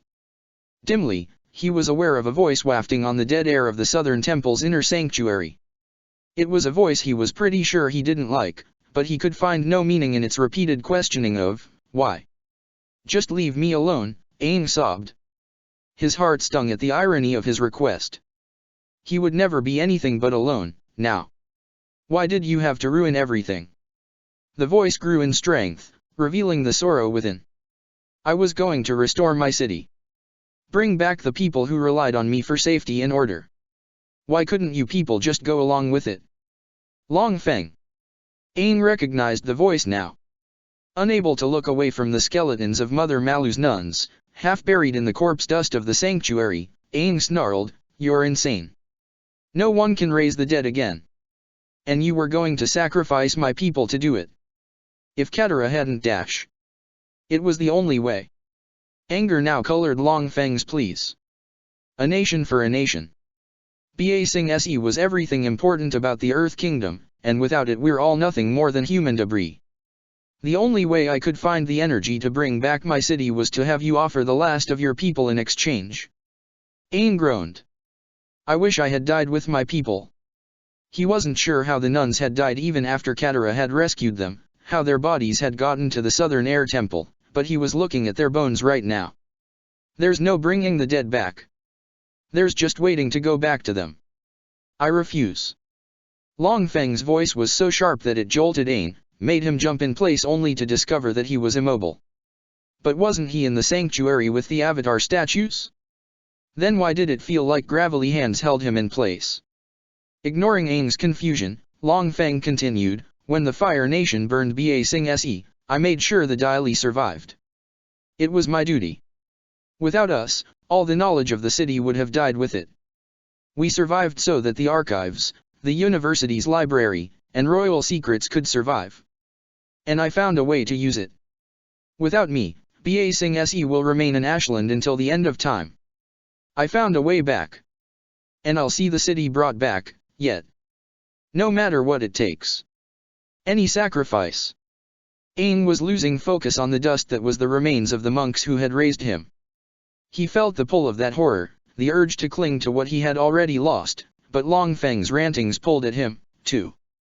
The insane words dragged his mind from the Southern Air Temple to another place, a place with open air and a trembling ground and strange restraints that felt like hands made of ash. Maybe, Aang said, we need to let go. Never. Long Feng's scream was ragged, and Aang's throat ached in sympathy. I am Ba Sing Se's protector, and my whole life has been devoted to peace and order. Without the city, there is no Earth Kingdom. Without the city, there is no order. Order is what separates us from the animals, what creates civilization. I'd sacrifice everything else in New Air Nation, even the rest of the Earth Kingdom, to bring back the order of my city. If we can't restore order here, how can we bring peace to the rest of the world? Aang blinked, and instead of the Southern Air Temple, he saw Long Feng lying on the rocky ground in front of him, broken and battered. Carefully, he answered. Long Feng snarled, and pushed himself to his feet. His robes were torn and his right arm was twisted at an odd angle, but he forced himself to walk, stumbling forward to Aang. Bits of the stony ground clung to Long Feng's left fist, and he raised it above his head as he lurched forward. Aang tried to move, to get out of the way, but he found himself held in place by strength even beyond that of chains. He glanced around to find himself being grappled by gaunt figures made of ash, gasping monsters, humanoid beasts whispering that there is no war in Ba Sing Se, creatures that clung to him and kept him from moving forward. Long Feng swung his fist down towards Aang's face. And the end of a well-maintained glider staff swung out of nowhere to smack into the back of Long Feng's head. He dropped like a bag of rocks. Aang blinked. And then Prince Zuko stepped into view, glaring at Aang with one eye. In his right hand, the side opposite his scarred face and eye patch, he held Aang's glider staff. Aang braced for another attack. Zuko nodded. Suki, get him out of there. It took Aang a second to remember that name, remember the rebel woman from Kyoshi Island who had helped them find the location of Katara's prison, and then he was being pulled free of the monsters holding him. He stumbled into Suki's arms, and looked back at the creatures that had been holding him to find them melting into piles of cinders with whispers that sounded like, Kyoshi's chosen. Aang blinked again. He was having a hard time making sense of any of this. What's going on? Suki shrugged and helped him stand on his own. Just go with it. We can figure it out when we're safe. Safe. Aang looked back at Zuko, but the Fire Prince was simply standing there. There was no sign of the other firebender, the one who had hurt Appa. No, really, what's going on? Zuko's face held no expression. Avatar, make no mistake. I will bring you to the Fire Nation and fulfill the terms of my banishment. Nothing will stop me. Nothing. He angled the glider staff so that he was holding it out for Aang to take. But I will do so honorably, and the dangers here take priority. I won't destroy myself for my mission. He turned away for a moment, and mumbled, not again. Aang hesitated. This was the man who had compelled Mai to trick and betray him, the man who masterminded the attack on the cargo ship that had nearly killed Appa. Zuko was not, clearly, a good person. But he was better than Long Feng, and if he really wanted to try to make amends, then Aang was happy to let the guy join the fight against the undead city-sized monster made of ash. Aang reached out and took the staff. Thanks. Thank me by telling me how to set this whatever right. Zuko motioned above as the last of the ash monster's rear legs passed over them and stomped down a horizon away. Oh. Aang peered into the distance, and beyond the monster's palace-shaped snout, he thought he saw some flickers of motion that might have been airbender nuns launching wind attacks at the lashing tongue of ash. Well, Suki seems to have some kind of power over these things, so maybe if I fly her up to the head, we can dash. He trailed off as he spotted something else in the distance beyond the monster. The sky had been cloudless before, but now he thought he saw one little puff moving visibly across the expanse of blue. Moving against the wind. No way, he laughed. The cloud was traveling swiftly, sailing directly on a line that would take it straight to the ash monster. I don't believe it. New possibilities occurred to him, and he turned back to Zuko and Suki. Quick, did you find Katara anywhere? A water tribe girl dash. With her hair in little lupus that hang in front of her face. Suki pointed off to the side. We found her being grabbed by the same creatures that had you, and dragged her to safety. That's how we knew I could get you out of your predicament. Gotcha. Thanks. Aang flicked his staff open and leaped into the air. I'll be back with help. Don't get killed. He used his airbending to push the wind into the glider wings, his heart soaring at having his people's most important tool back. He flew low and fast over the ground, not wanting to catch the ash monster's attention again, heading towards where Katara was laying. He dipped his wings as he flew, making sure that the bright orange color would be visible to the cloud that was now close enough for him to make out as the flying sky bison it really was.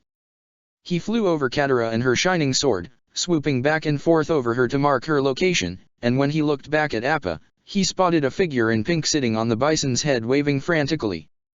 And beside her, a figure in green with dark flowing hair was waving with more restraint. My! The joy bubbled out of him with a laugh as Appa swooped beneath him and touched down beside Katara. Aang swooped around again to cover his friends from the air, and saw a whole group of people in green jumping out of Appa's saddle even as Ty Lee and Mai were carrying Katara aboard. The shortest of the newcomers conferred briefly with one of the others and then shouted, "Hey, Avatar, they tell me you're flying but I'm Earth King Toph and I'm here to kick butt and make friends. We'll talk after I take out the big creepy thing that's shaking the ground. Oh, and I'm taking care of your water tribe friends so don't worry and get back in the fight." Aang felt himself grinning as Appa rose again and the green newcomers started running towards the monster. The visions he had suffered from were wrong. He wasn't alone. Not even close. He swooped over the Shouter girl if he wasn't mistaken from this angle and called back, "There's a firebenders in an eye patch who can help, too. Talk with him to find out what to watch out for." The girl laughed at the word watch, although Aang couldn't guess why. He figured he could worry about it after all the fighting was done. As he climbed up into the air alongside Appa, Aang could see Katara in Ty Lee's hands, and the platinum sword in Mai's. "I have an idea," Mai said as Aang spiraled around Appa on his glider like he was showing off. She turned her attention to Ty Lee.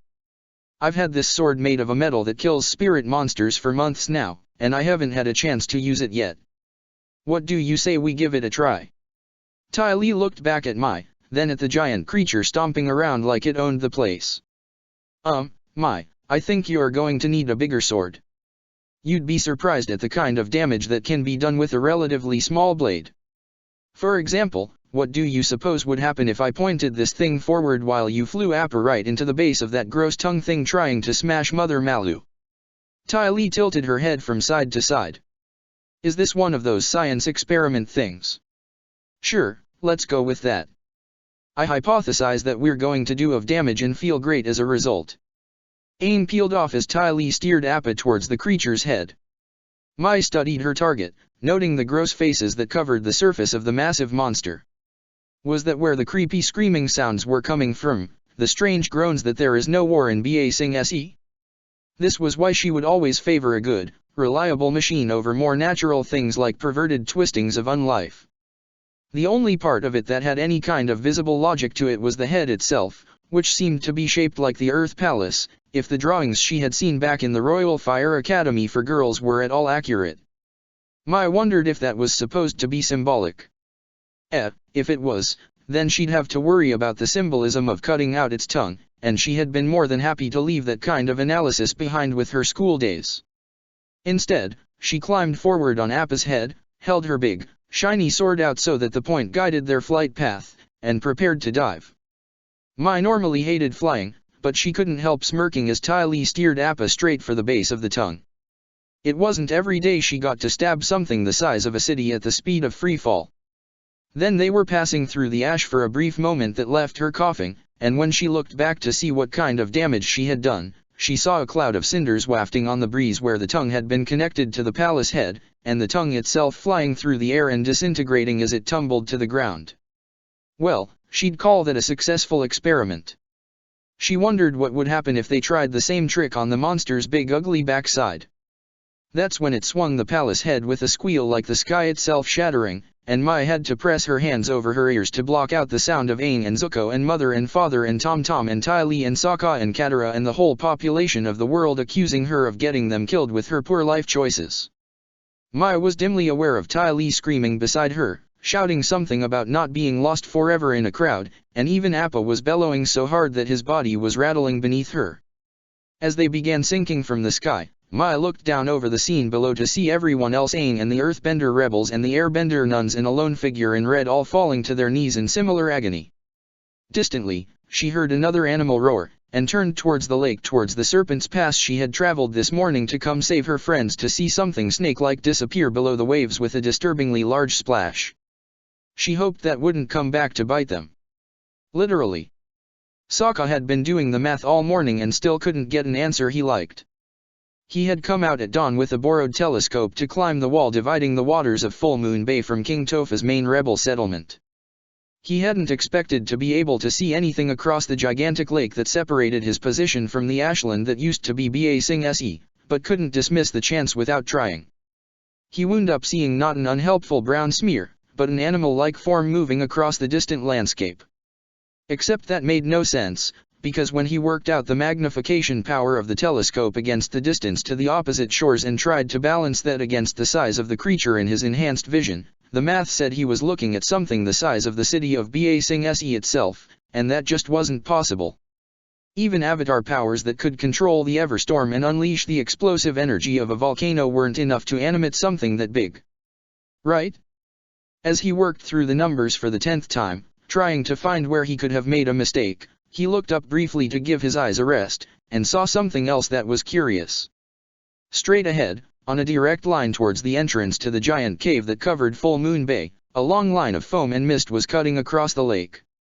It was hard to tell from this angle, having no opportunity to triangulate, but Sokka had the distinct impression that something very large was moving very fast from the very far side of the lake in this very direction through the water. He was sure that if he did the math, that wouldn't make any sense, either. But he had a bad feeling all the same. Chapter 39, Life for All. It made sense to Aang, on a certain level. When this comet came that everyone talked about, the Fire Nation had used its power to destroy the last remnants of resistance. The largest, most powerful city in the world, Ba Sing Se, had been completely wiped from existence, including all its people. The last thing so many millions must have felt before the pain of the fire was sheer terror as they saw their homes burning around them. The ash that was the only thing left of Ba Sing Se must have still contained the echoes of that fear. So when the monster that was made up of all those cinders sounded its voice and projected its power against its enemies, it shared that fear with everyone who could hear it. Except Aang had already been a victim of this little trick, and wasn't going to be lost in his fear again. He had been afraid of plenty of things throughout his life, but he found a new definition of the emotion back when he learned he was to be taken away from Monk Gyatso. Being named as the Avatar had isolated Aang from his friends, had taken away his chance to find his place in the world and replaced it with a duty to make war. Only Monk Gyatso, only the man who had been both mentor and hero to Aang, still saw him as a person. Monk Gyatso had been the last person in the world who still cared about making Aang laugh. And then Aang learned that he was to be taken away by the elder monks, sent away to where Gyatso could no longer be a part of his life. That was the first time he felt real fear. The second time was when he returned to the Southern Air Temple over a century later, having run away and fallen asleep for 101 years while the Fire Nation ruined the world. He had encountered his people's spirits reborn as hungry defuling ghosts. The worst fears of the elder monks had come true, all because Aang couldn't handle his own fear over a century ago. And so now, whenever the ash monster stoked the fear in Aang's heart, he found himself back in the sanctuary hall, the place where his people's ghosts rose every night to terrorize the living. But the ash monster wasn't intelligent. It could use the fear Aang already had, but it didn't have the wit to actually trick him. He had been fooled once by this vision already, but emerged from the illusion to find that there were still people willing to support him. Mother Malu, Sister Matagi, and all the other nuns who had become airbenders still survived. His nation was born anew. Appa and Mai had arrived to join the battle, the most and least loyal of his friends uniting to light this dark hour. Even Zuko, the prince who nearly turned Mai against Aang, the firebender who had chased and terrorized him across the lands and oceans, was now pledging to help set this one bit of the world right. With every adventure, Aang was discovering more people who wanted him to succeed. So when the illusion came upon him and he saw that dark chamber full of dust and bones again, that fear the monster of ash wanted him to get lost in, he remembered the people counting on him and shook away the lie. And he even managed to do it in enough time realize that he was flying his glider straight at the ground and pull out of the dive before dying. Yeah. Holding onto his glider, Aang unwrapped his legs from around the shaft and kicked down towards the ground, sending a gust of air bending to splatter against the rocky surface and bounce back up. The paper wings of his glider caught the ricocheting winds and rode them, sending Aang back up into the sky. Except now a 10-ton sky bison was falling towards him. Appa had been in midair, too, when the ash monster sang the Song of Fear. But that wouldn't be a problem, either. Aang twisted his body as he retracted the wings of his glider, changing it back into an easy-to-swing staff. Gravity quickly turned his upward momentum into a free fall back to the ground, but in the moment of transition where he hung motionless in the sky, he swung that staff up towards Appa and flicked the wings open again. Held this way, the glider was nothing more than a really big, really effective fan. In the hands of an airbender, that effectiveness rose like warm air on a cold day. Aang swung the big fan with enough force to throw a hurricane wind up at Appa. He had no idea if sky bison could be victims of magic fear attacks in the same way as humans, but the air nomads had been herding the animals for centuries beyond count, so one thing he was knew for certain was the exact instinctual reaction a sky bison would have when it found itself unexpectedly riding that kind of wind. Appa roared, extended all 6 of his feet out to the side like crude wings, and flapped his big flat tail to stabilize himself. A second later, he was making a rough but safe landing on the ground. Aang came in for a landing beside Appa's head, and was being licked by a tongue the size of his whole body before he could even retract the wings of his glider. Aang laughed and rubbed Appa's nose. "I'm glad you're safe, buddy. Thanks for coming and bringing my..." Appa huffed heavily and lowered himself to lie down. Apparently, he was in no mood to do any more flying. It was time to see to the passengers, anyway. Mai and Ty Lee were curled up against each other back in Appa's saddle, both of them staring with unfocused gazes into the sky above. Between and under them, Katara was unconscious in the more ordinary way with her eyes closed and her body limp. Aang reached for Mai first, shaking one of her shoulders and whispering, "Mai? It's me, Aang. You're safe, now. Aang is dead."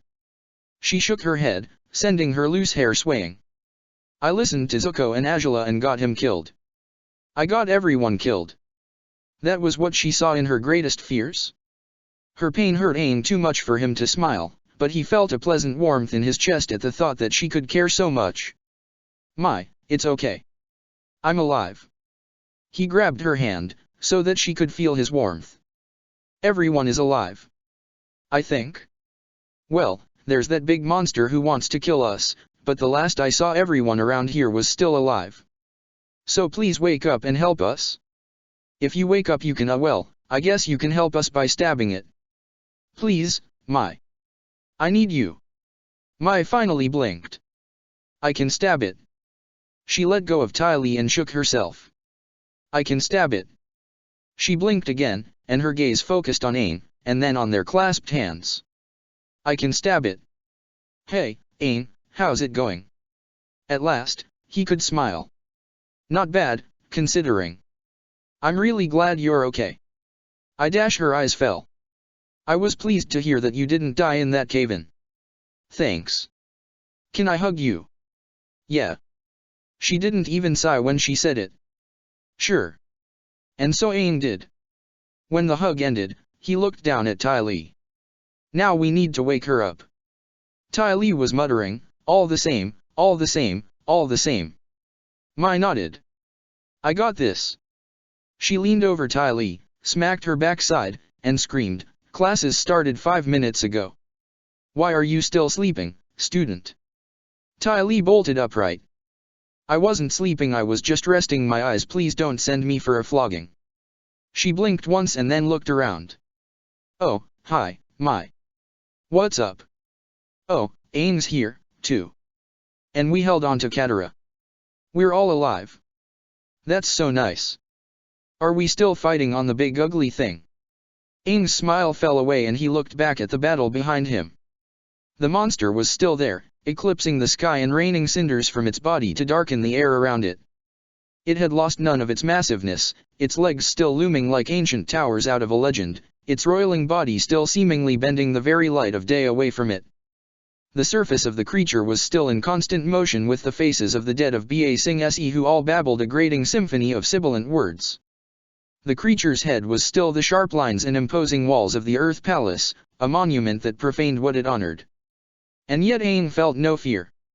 The creature was shuddering, quaking with such force that when Aang dropped back down from Appa's saddle to the parched ground, he could feel the vibrations through the solace of his boots. And now that he really listened, he realized that the voices of the ash faces were all in conflict, a buzzing with no meaning, different from the previous chanting of, "There is no war in Ba Sing Se." The monster had been hurt when Mai attacked it with the platinum sword like a juicer on her sky bison mount. It was still confused, now. Okay. Everyone else probably got hit by that fear scream, too, he said to the girls. We need to wake them up before the monster really gets moving again. How's Katara? She wouldn't wake up for me, before. Up in the saddle, Ty Lee shook her head as she took Katara in her arms. I can't get her to open her eyes. Her aura is muddy blue with swirls of black. She's locked inside herself until she can find her way back. Ty Lee then leaned over the edge of the saddle and extended a hand to rub Appa's fur. This big guy isn't doing too well, either. His aura is a filthy gray. I don't think flying over here was very good for him, and then the shock when the monster thing screamed and made us all afraid. She shook her head. I don't think he can fly right now. Aang's stomach lurched. His friends were alive, but they were wearing themselves out trying to help him. He had to.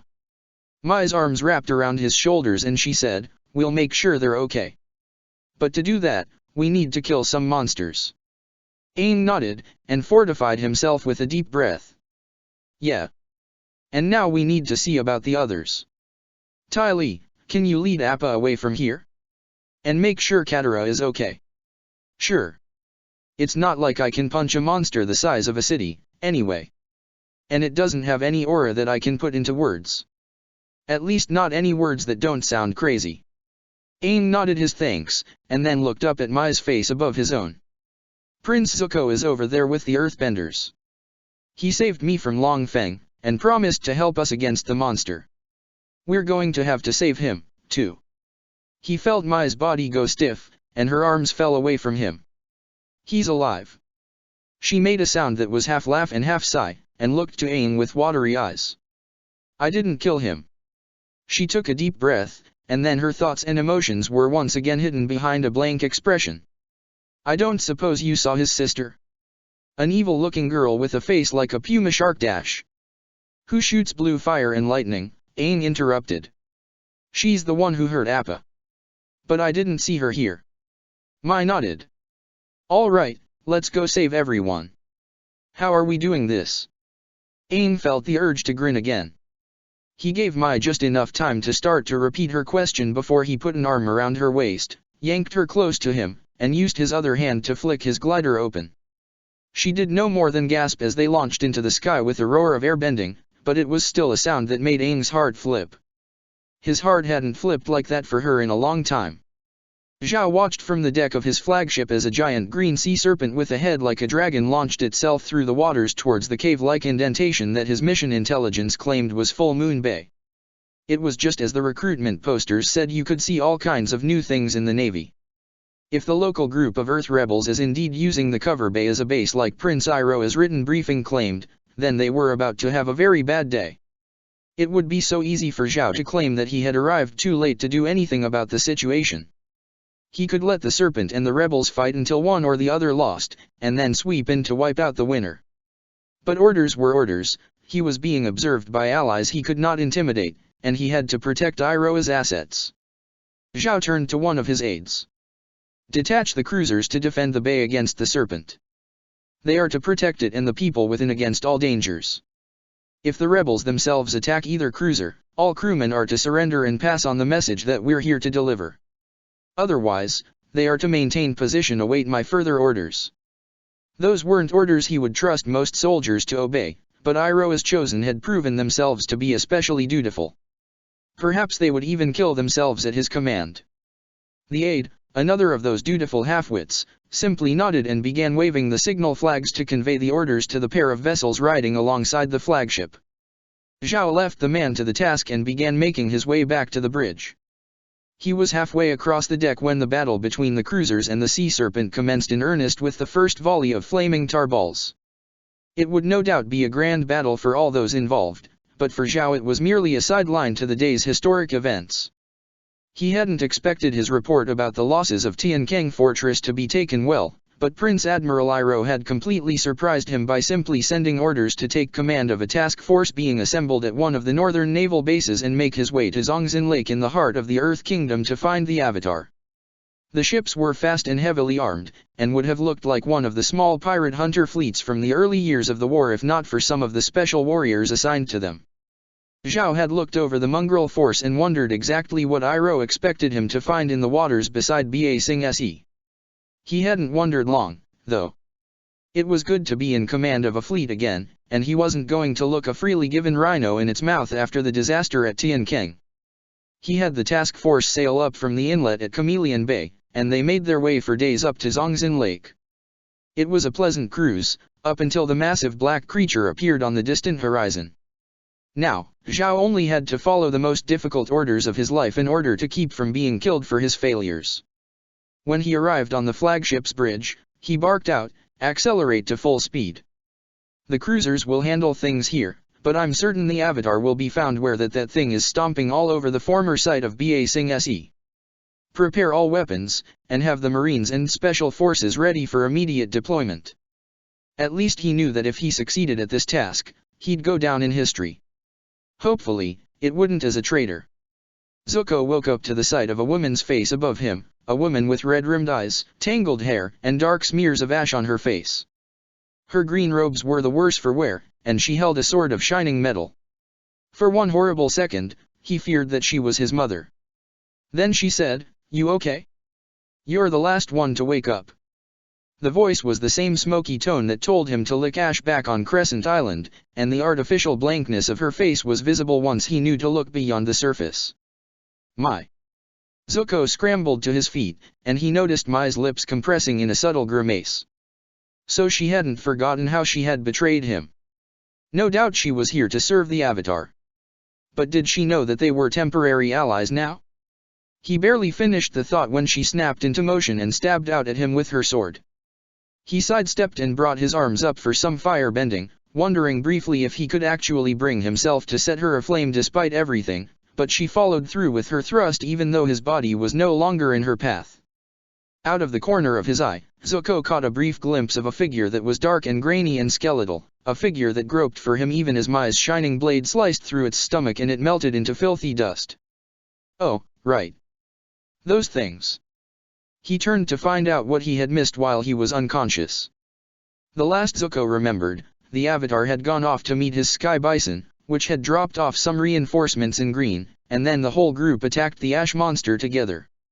They had destroyed the creature's tongue, causing it to roar with the force of an earthquake, and then Zuko felt no need to ruminate on the dream he had been having, of once again reliving the day those years ago when he raced to help his father against the walls of Ba Sing Se and got a fireball in the face for his trouble. If that was all these spirits could throw at him once again, they had no hope of stopping him. He looked back to Mai and relaxed his guard. "We seem to be on the same side again." She lowered her sword so that it no longer angled between them. "Yeah. Is that a problem? You were trying to stop me from going back home." He hated the way his voice cracked as he said the last word. "I trusted you. I thought you cared about me." Her face twitched before returning to its blank state. I seem to have come to care for more people than I ever wanted.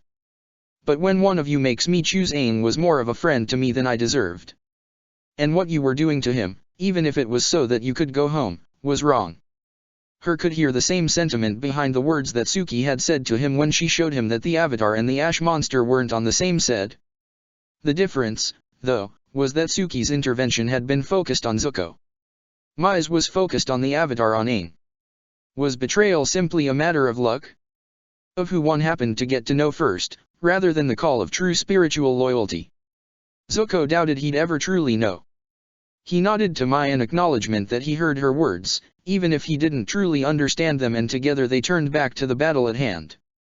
The first thing that drew Zuko's eye was the ash monster looming over him like the heavenly dome that the ancients thought covered the flat earth.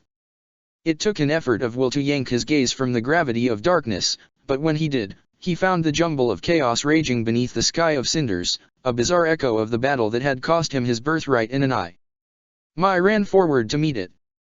The earthbenders who had been brought on the sky bison were tearing up the terrain in a furious assault, undermining the vast swaths of ground upon which the monster was standing. They took the pieces of rock and, under the direction of an especially short soldier, were launching them at the parts of the monster's legs that would be supporting the greatest portion of its weight. Of course, it was barely an inconvenience to a creature the size of a mountain, even one made of gathered ashes. A single massive footstep was enough to move the planet itself, and Zuko's sense of scale was shredded when one of those legs moved the length of a village to come down a mere fireball's throw from him. As he struggled to stay upright against the impact tremor, the surface of the massive leg was revealed to be a collection of screaming faces bulging from the ash. The ground still hadn't stilled when the visages ripped free of the rest of the mass, wriggling in all directions on tails that slowly stretched and bulged into bipedal bodies, more of the skeletal seekers. Mai and Suki came together to protect the earthbenders, the former fighting with her strange glistening blade and the latter using nothing but her fists. Both methods proved equally effective at dispelling the seekers. Flitting across the battlefield were women in robes of white and gold. As Zuko watched, they came together and began moving as one through a bending form in a style he didn't recognize. He only realized that they were airbending, when the airbenders were supposed to be gone, when a filthy tornado suddenly grew out of the ash monster's skin above.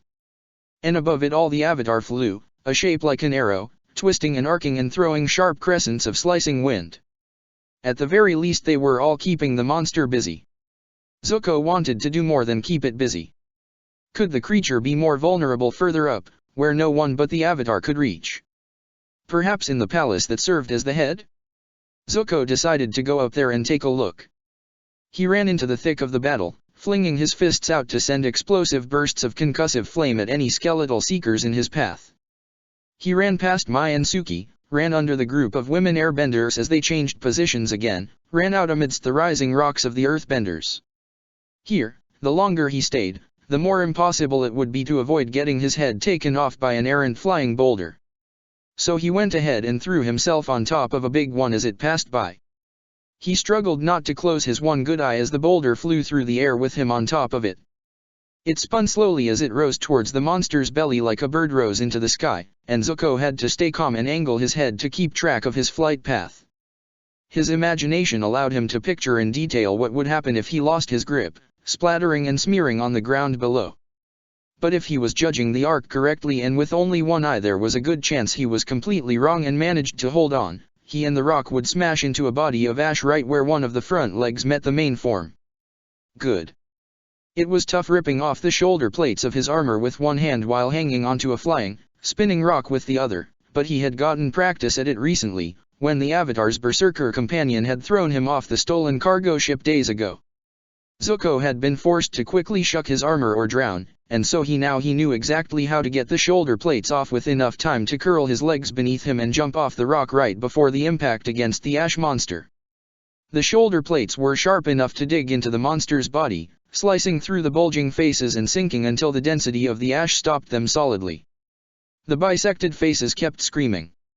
Zuko made himself ignore them as he began climbing, ripping one plate out at a time and using them to ascend. Why did spirits always have to be so macabre, anyway? It was no answer, but something like a response to the thought came when one of the faces above him stretched out from amidst the rest and started growing arms. Zuko had been hoping that he was too insignificant to merit attention, compared to the battle down below. That might have been a miscalculation. The bone-like arms of ash snapped down at Zuko and grabbed him. He expected to be thrown out into the air to fall to his death, but instead his attacker simply fell on top of him, pouring down as a surge of cinders that didn't stop. Zuko felt like he was stuck under a waterfall, constantly being battered by the flow of char. He felt his grip on the shoulder plates weakening, and almost missed the moment when his fingers gave out. He realized too late that he was falling. He was tumbling down the cliffside that was the monster's leg in a river of flowing ash, but his perception of it was fading, being replaced instead by memories of the last time he had seen the Fire Lord's throne room. No, this wasn't real. This was the monster reaching down into his fears and yanking them back up. Yet the taste of ash in his mouth and the sensation of falling faded, and Zuko was once again looking up at his grandfather on the burning throne, one of the very first sights he had taken in with his newly monocular vision. He heard the words proclaiming his shame, of glossing over the source of the fire that had struck his face at Ba Sing Se. And then there was an impact and Zuko was yanked back into the real world to find himself face first on the rock ground. He pushed himself up, feeling new bruises all over his body. He must have tumbled all the way down the monster's tower-like leg, but shouldn't the smaller ash defenders have come with him, keeping him in those dreams? Then he noticed the glistening rocks beneath him. They were brighter than silver, beneath the dust and ash that had accumulated on them. Whiter. And when the spare bits of daylight that managed to make it past the massive monster's body struck the surface of the rocks, they shined like they were pieces of the sun themselves. He had seen such a metal before. Mai was fighting with a sword made of it right now. A sword that disintegrated the skeletal ash creatures with a mere touch. Zuko was starting to understand how he had been freed from his latest nightmare. He was gathering as much of the metal as he could fit in his arms when the small earthbender, the one who had been directing the others, came over and said, "What are you doing, Bright Eye?" Zuko didn't know if that was supposed to be an insult, so he ignored it. "This can hurt the monster. We need to get it to all the fighters. Maybe they can throw it. Or we could make some slings." The girl, he was pretty sure she was a girl, started smirking at him. "Bright Eye, I have a squad of the toughest, most maliciously creative earthbenders who still haven't given up on the war. I think we can do better than just throwing this stuff." Zuko gave his own tight little angry smile. "All right. Get them over here and prove yourself right." If she did, she could insult him all she wanted. And if not, then they were all probably going to die, anyway. Azula watched as a pathetic little army of humans struggled futilely against the power of the spirits, and found herself considering how best to disobey her father. She felt dirty just for considering it. The disobedience in question was against one of the wisdoms he had shared during an idle moment. Since Zuko's banishment, Father had started making time every day to be in Azula's company for a while and talk about whatever topics came up. At first she feared she was being punished in some way, or prepared for a punishment, but as time went on, she had realized that it was genuine. It had been nice. During one of those interactions, Father had said, "I hope you understand that you can't fight everything, Azula." He had softened the seemingly insulting words with a smile. "I'd hate for you to get hurt when you could just come home to me." Those words had been eating Azula since she had allowed Zuko to lead them into this adventure. In the first ashland they had visited, all those months ago, Azula had fallen prey to the spirits supposedly stalking the place. She had learned that spirits could not be fought the way she knew, and if she were to be an obedient daughter, then she would simply have to avoid coming into conflict with them. It was not fear, she had told herself when Zuko was looking to follow the Avatar to Ba Sing Se. It was just healthy caution and pure obedience. But she had come along, anyway. Zuko thought she was afraid, and she couldn't show less bravery than him. He had gone on to make an alliance with the Avatar, to forgive and accept that traitor Suki, to throw himself into battle against a spirit of ash so big it could have buried the whole caldera. And Azula had stayed behind to watch. She told herself that it was caution and obedience. She told herself that it wasn't fear. It couldn't be. She had no fear within her. She was incapable of fear. But, watching from a safe distance, she couldn't help but think that if this was a foe beyond even her abilities, then what would it do to Zuzu? Father had told her to bring her brother back, safe and sound. But Father also told her not to fight things that she couldn't beat. So Azula watched and considered which disobedience she could best tolerate. In the distance, at the site of the battle, Azula saw the earthbenders working together to raise a pointed spire from the stony ground.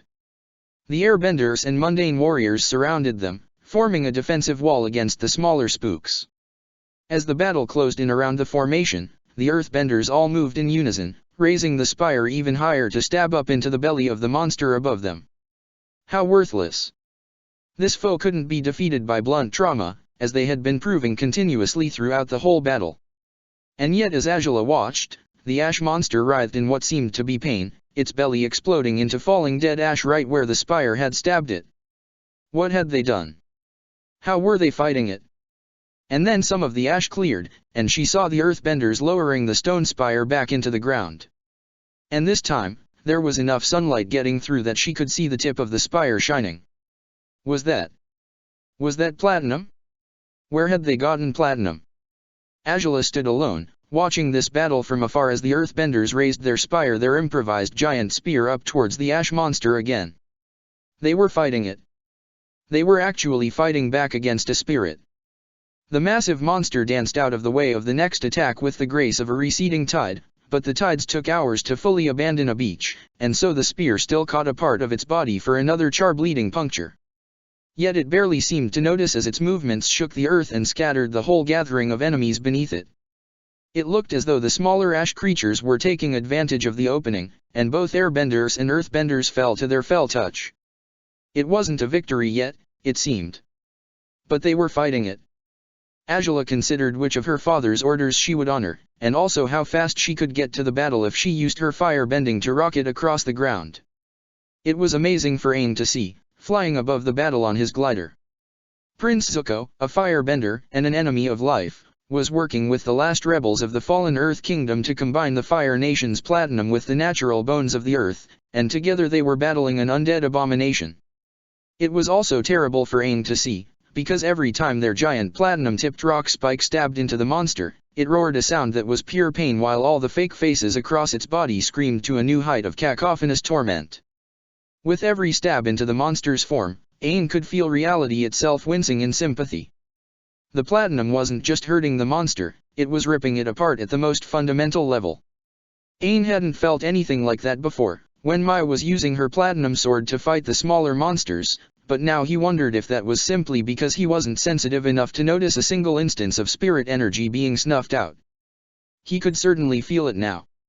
Every time that giant spike stabbed into the monster's belly, the leftover energy, the Linghun, as Guru Puthak had called it, was being destroyed. And that energy just so happened to be the remaining spirits of hundreds of dead Ba Sing Se residents. Hundreds destroyed with every stab. At least, it felt like the Linghun was being destroyed. Aang's whole body ached every time it happened, almost like the spear was tearing into his own form, parting flesh and puncturing his stomach and pulling on every single muscle that radiated from his center. With each of the monster's pained roars, Aang's heart rang like a cracked bell, and he could feel the energy shredding and disappearing. Left behind was nothing less than a gap in the very fabric of the universe itself. There was no movement or transformation, it was just an absence.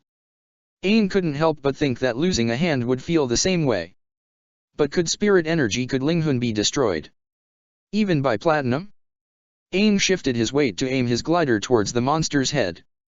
The ash reconstruction of the Earth Palace soon filled his vision, and even as the creature hammered at the ground again with its legs in panicked fury, Aang dived down past the fake palace walls.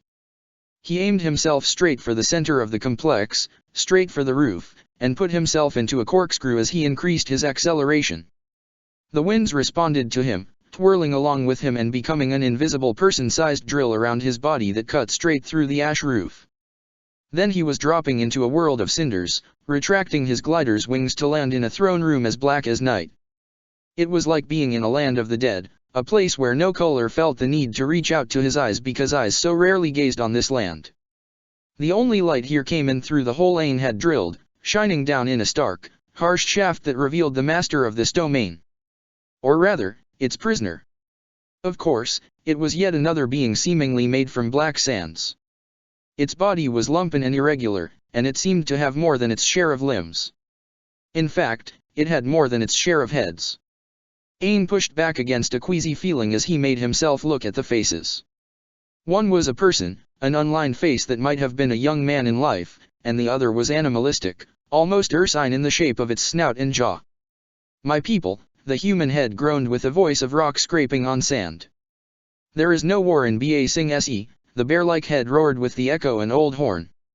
Aang fell to his knees on the floor made of cinders. "Please, stop fighting.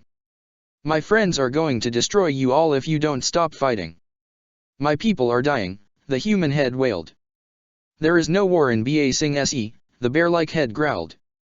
"Please." Aang felt tears well up in his eyes as his body tensed up again in a clear sign of another strike of the spear, and the tears fell to mix with the ash of the floor as he felt more Linghun shred into nothingness. "My people.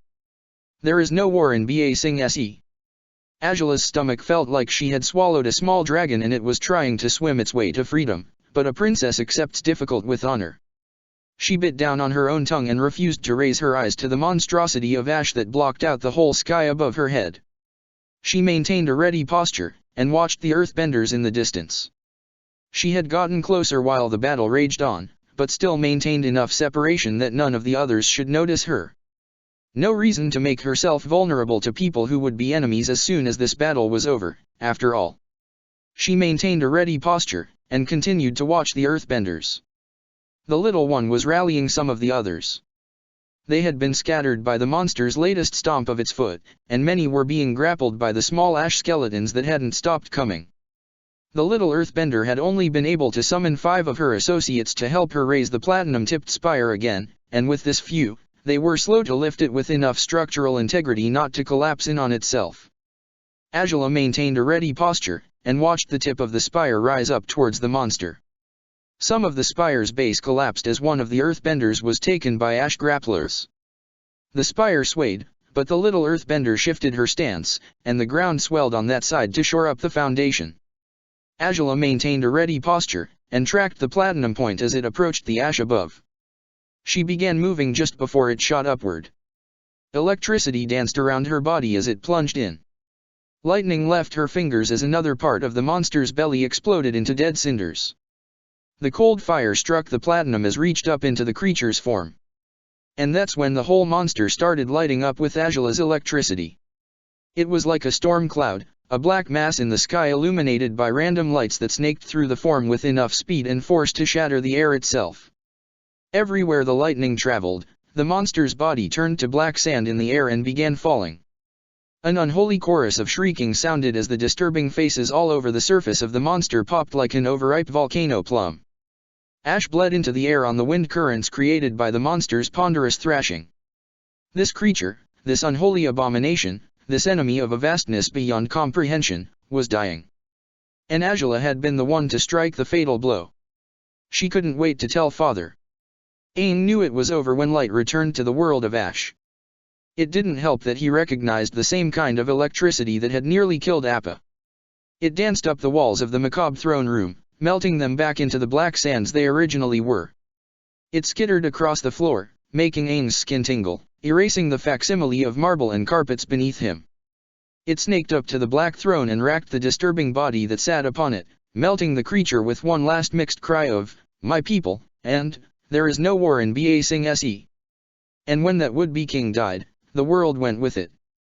The last thing Aang knew was an explosion of ash, a wave of light that made every avatar within him shudder in grief, and the sensation of falling through an empty sky. The last thing Zuko knew was the sight of his sister's lightning, a billion cries that reminded him of the sound he had made when his face was lit on fire in this very spot years ago, and a rain of cinders that drowned the world. The last thing Mai knew was a dancing light above that reminded her of childhood days spent in the Fire Palace, a crack in the air that was the signature sound of Princess Angela's unique talent for destruction, and a terror that her most dangerous enemy in the world had found her. The last thing Angela knew was the sight of an incoming wave of sand, and the fear that she had miscalculated and disobeyed her father in 2 different ways at once. Earth King Toph didn't see anything, of course, but she could feel the Earth's disappointment through her feet just before her mind and body shut down. Sokka had seen some crazy things since joining up with Aang, but today's sights were no doubt the weirdest yet. The dark, gigantic monster that was visible through a telescope on the far shores. There was no way it could be as big as Sokka's math said it was, but it was still just an unnatural beast trying to rip the life from the living. Sokka had already seen stuff like that in the Southern Air Temple.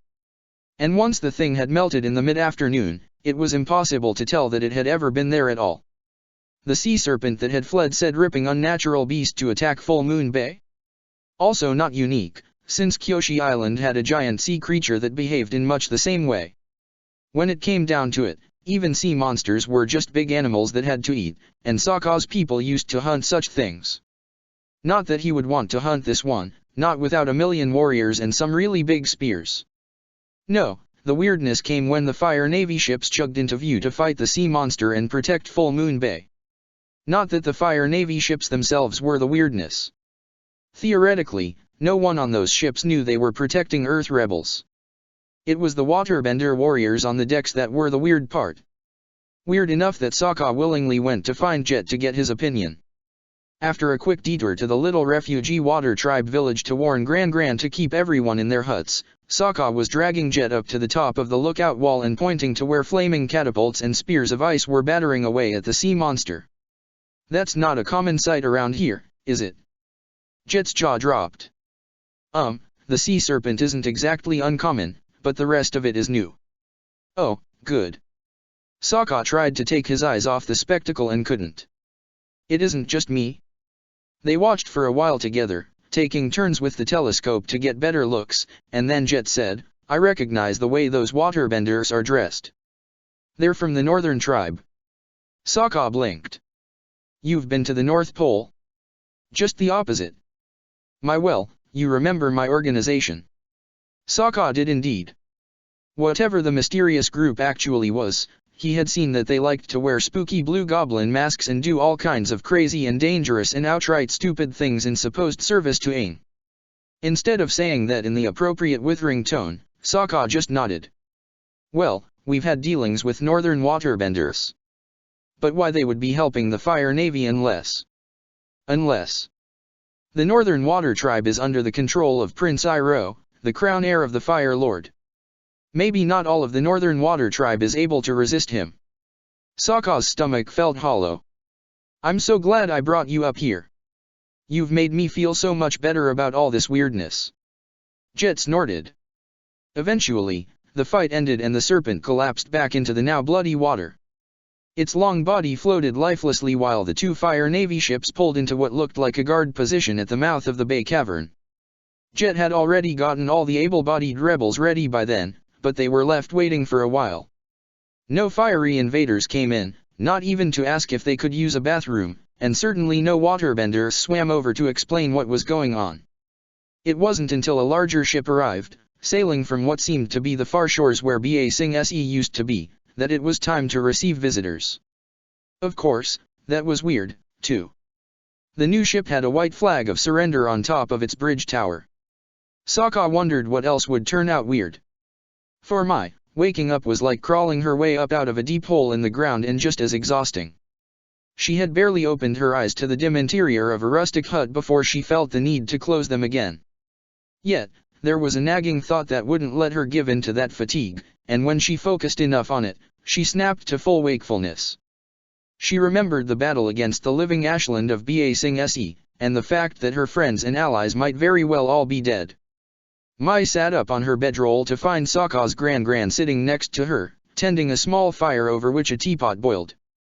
Gran nodded. "Have some tea. It will help you gather your mind." Well, that was both a good and a bad sign. If Sokka's Gran was here, Mai was safe and the world hadn't ended. On the other hand, she was being warned to gather her mind, and that was usually the kind of thing you did before hearing about some tragedy. Mai kept quiet and accepted the teacup when it was handed to her. Once Mai had finished, Gran took the cup back and stood up. "Get dressed." She pointed to a pile of red clothes, retrieved from the depths of Mai's luggage in Appa's saddle. "Everyone is waiting for you." Then Gran left the hut. Stranger and stranger. Mai dressed in her old red clothes but didn't bother doing her hair up in a formal style. It would take too long, and she still wasn't in the mood to make herself into the ideal Fire Nation heiress. Instead, she tied her hair into a simple knot that gathered it in a tail over her back. Beneath the clothes were her remaining knives, not even enough to fill half her holsters, and her platinum sword. Ah, so this was going to be a formal event, then. She emerged from the hut looking elegant and armed and found everyone was indeed alive. The night sky and stars were visible through the big hole in the top of the Bay Cavern, but bonfires lit up the refugee village. People danced around them, or sat around and talked animatedly. Mai saw earthbenders and warriors and airbender nuns and water tribe refugees all moving around and having what seemed to be a celebration. She noticed, though, that some of the rebels and earthbenders were acting as guards, staying aloof from the festivities and holding onto weapons. Aang, Sokka, and Ty Lee were sitting around the nearest fire with Gran and the half-breed water tribe kids. Appa was lying on his stomach nearby, and Mai saw Momo attacking a pile of fruit up in the saddle. Aang tossed some kind of roasted vegetable to Appa, and then made a pair of marbles spin in midair to the delight of the kids. Sokka and Ty Lee were eating some porridge while they talked, Ty Lee leaning deeply into Sokka's personal space. They all looked up at Mai as she approached. She hated being the center of attention, so she waved a hand in sardonic greeting. Hi. What's going on? As soon as the last word left her mouth, Aang snapped his feet and was crushing her in a hug. Ty Lee followed half an instant later. Over Aang's bald head, Mai caught a glimpse of Sokka simply standing up and giving her a wave almost as sardonic as her own, but his smile was sloppy and genuine. It seemed that she had been missed. Why did she feel so relieved about that? When the hug ended, Mai noticed that Aang's eyes were bloodshot, and tears were forming at the corners. Hey, she said, it's fine. I'm fine. Where's Katara? I need to thank her for bringing my sword. Something flickered across Aang's expression, and she noticed Sokka outright grimacing. It was Gran Gran who answered, Katara is resting. She had a harder time of it than the rest of you. Well, that sounded ominous. Sorry I wasn't there for her. Everyone blinked, but it was Sokka who said, why? Mai reached into her sleeve and found a razor disc to play with. Ash, she had missed being able to do that. Because I wasn't good enough to get back out of the sinkhole and help. I've tried my best to be a worthwhile member of this team, since Crescent Island, and I failed to live up that standard. Aang reached out with both of his hands and stilled the razor disc she was playing with. It's okay. The fact that you've been trying, that you've wanted to make up for what you did before, is why we're happy to have you. We like you. You're our friend. Mai found that she didn't know what to say. Now that she had what she wanted, she had no idea what to do with it. Fortunately, she was spared having to use her brain by the arrival of Earth King Toph. Hey, Lady Caldera Mai is finally done with her beauty sleep. We ready to get to the meeting, now. Jet and some of her earthbenders shuffled into view behind her. Mai looked to Aang. Meeting. He sighed. Remember the ash monster? Mai nodded her confirmation. She remembered it. She remembered fighting it. She remembered saving Zuko and the terribly awkward conversation he wanted to have before rejoining the fight. She remembered the last-ditch strategy to stab at it with a giant platinum spear. She remembered defeating it before everything went dark. She remembered Azula's lightning charging the platinum for the killing blow. Mai looked to Ty Lee, and saw her own worry reflected in her friend's big grey eyes. Aang went back to the campfire and retrieved his staff from where he had been sitting. We were rescued and brought back here by a Fire Navy force. In exchange for their help, the commander wants to meet with us for some kind of discussion. With all of us. Including you. As soon as possible. They didn't tell us what it was about.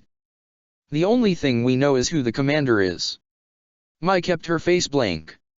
It doesn't sound like a piece of information that's making you happy. Sokka snorted. A ghost of smile flickered across Aang's face. Not really. It's Commander Zhao.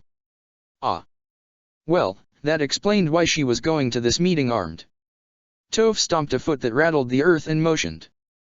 Come on, let's go see what this Zhao jerk wants so we can kill him and throw his body in the bay. Well, that sounded like a plan. Mai shook herself loose and fell into step behind the tiny earth tyrant. The group walked in silence for a while, and Mai could see the fatigue in everyone's bodies. It wasn't just her, then. As they made their way through the celebrations, she said to Aang, I don't suppose you know what happened to Z Prince Zuko. His eyes flickered to her. Zhao has him, Suki, and someone he called Princess Azula in protective custody. I'm not sure what that really means. Me, neither, Mai mumbled. At least Azula wouldn't be at this meeting. But what was going on? Toph led them through a portal in the lookout wall to the Full Moon Bay itself and the dock that used to be where newcomers to Ba Sing Se would board the ferries. Now, a Fire Navy command ship was the only craft moored there. Zhao was on the stone shore, the stars reflected in the waters behind him, standing stiffly at attention with a full honor guard. Mai regretted not sleeping longer if he had been on his feet waiting for her all this time. Aang caught her small smile and returned the expression before putting on his own blank expression and stepping forward to Zhao. We're all here. Now what did you want? Zhao lowered his gaze and sank to his knees. Avatar. His voice was stiff and biting, but perfectly polite. "It is my duty to speak in the name of my nation, as directed personally by Prince Admiral Iroh, heir to the throne and warlord of the North Pole. I offer my personal surrender to you, so that we can begin negotiating the cessation of hostilities between the Avatar and my country's military, the end of the Fire Nation's occupation of the colonial continent once known as the Earth Kingdom, and the unconditional surrender of the Fire Lord." Mai couldn't stop herself from swinging to look at Aang again, and found him doing the same. She could only wonder if her own face betrayed the same surprise as his did. Had she woken up in a new world, or could she possibly still be dreaming? And how would she ever know the difference? End of Act 2, Fallen to Earth. Chapter 40, The Offer. The fire was supposed to be for meditative purposes, but Iroh was grateful for its warmth nonetheless. He had been living at the North Pole for years now, and while as a master firebender he was better able to keep himself comfortable than most people, the cold still wore on his old bones. The cure was simple: spending time in front of a comforting blaze, or taking a long bath in steaming water, but he often found himself too busy for such simple pleasures. He had too many responsibilities, and not enough time to just stop and enjoy life. That was too bad. Hopefully, he would be able to retire soon, and focus on the important things. For now, he leaned towards the fire, and enjoyed the warmth. No sooner had he closed his eyes than there was a knock on his chamber's door. Iroh held back a sigh. "You may enter." The door creaked open with the sound of metal grinding against metal, and then a voice like the warm glow of moonlight on ice said, "My apologies, Your Highness, but Lu Ten is having another." Her voice choked off as she tried to evoke the trouble and failed. Iroh turned to look at her.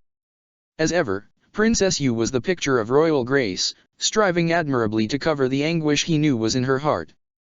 The matter of Lu Ten was a burden on them all, but for the sake of her people and the world as a whole, she constantly found new supplies of strength and endurance within herself.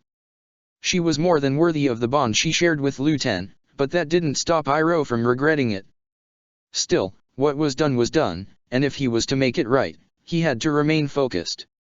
He wanted to go to Lu Ten, but he knew what would truly help his son, and it could only be found in front of this fire. "I have an important meeting that could start any minute now. Could you see to my son for the time being? I will be along as soon as I can." Yu said nothing, merely bowing and closing the door. Iroh knew he could trust her to do what was best.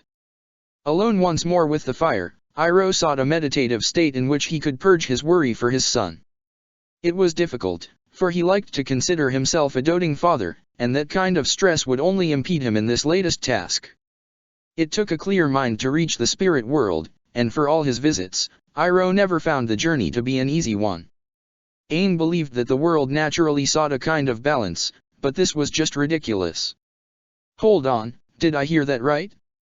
You're just giving up and ending the whole war just like that?" He looked over to Mai, once again dressed in red but with her dark hair hanging behind her in a simple knot. Her eyes were wide, but in an instant she took control of her expression again and put on that blank face she preferred. She nodded to Aang, answering his question for him. Next Aang looked to King Toph. She was only a year older than Aang, and from what he could figure wasn't actually royalty, but the Earth rebels living with her in Full Moon Bay all regarded her as their leader with something like worshipful loyalty. Being blind, she let her head hang so that she seemed to be staring at the ground, her body tense and her toes digging into the dirt. She must have been using her advanced earthbending to monitor everyone's bodies, sensing the difference between truths and lies. That must have also let her know that Aang was staring at her, because she swung her head towards him, giving him her unfocused gaze, and offered her own nod. Lastly, Aang looked to Sokka. Sokka just shrugged. So Aang stepped forward and planted his staff against the ground in a show of authority. "Then I accept your surrender." "So, what now?" Captain Zhao grimaced and got up off his knees. "Now the negotiations begin. Make no mistake, Avatar, all you've done is accept my surrender, and that of the forces under my command. I have no authority over anything else, and certainly not the Fire Nation as a whole. Not even my commanding officer, Prince Iroh, can claim that. But His Highness wants to make a deal with you, and he does command a great deal of political and military power." Mai snorted. "In other words, Prince Iroh really is the traitor the rumors say. But he wants to be a traitor in our favor. Close enough, Zhao sneered. Well, that wasn't as great as the Fire Nation giving up right now, but it was a lot better than Aang had this morning. So, what now? Zhao motioned to the warship docked behind him, along the pier that Aang had been told once hosted ferries that would take refugees to Ba Sing Se during the war.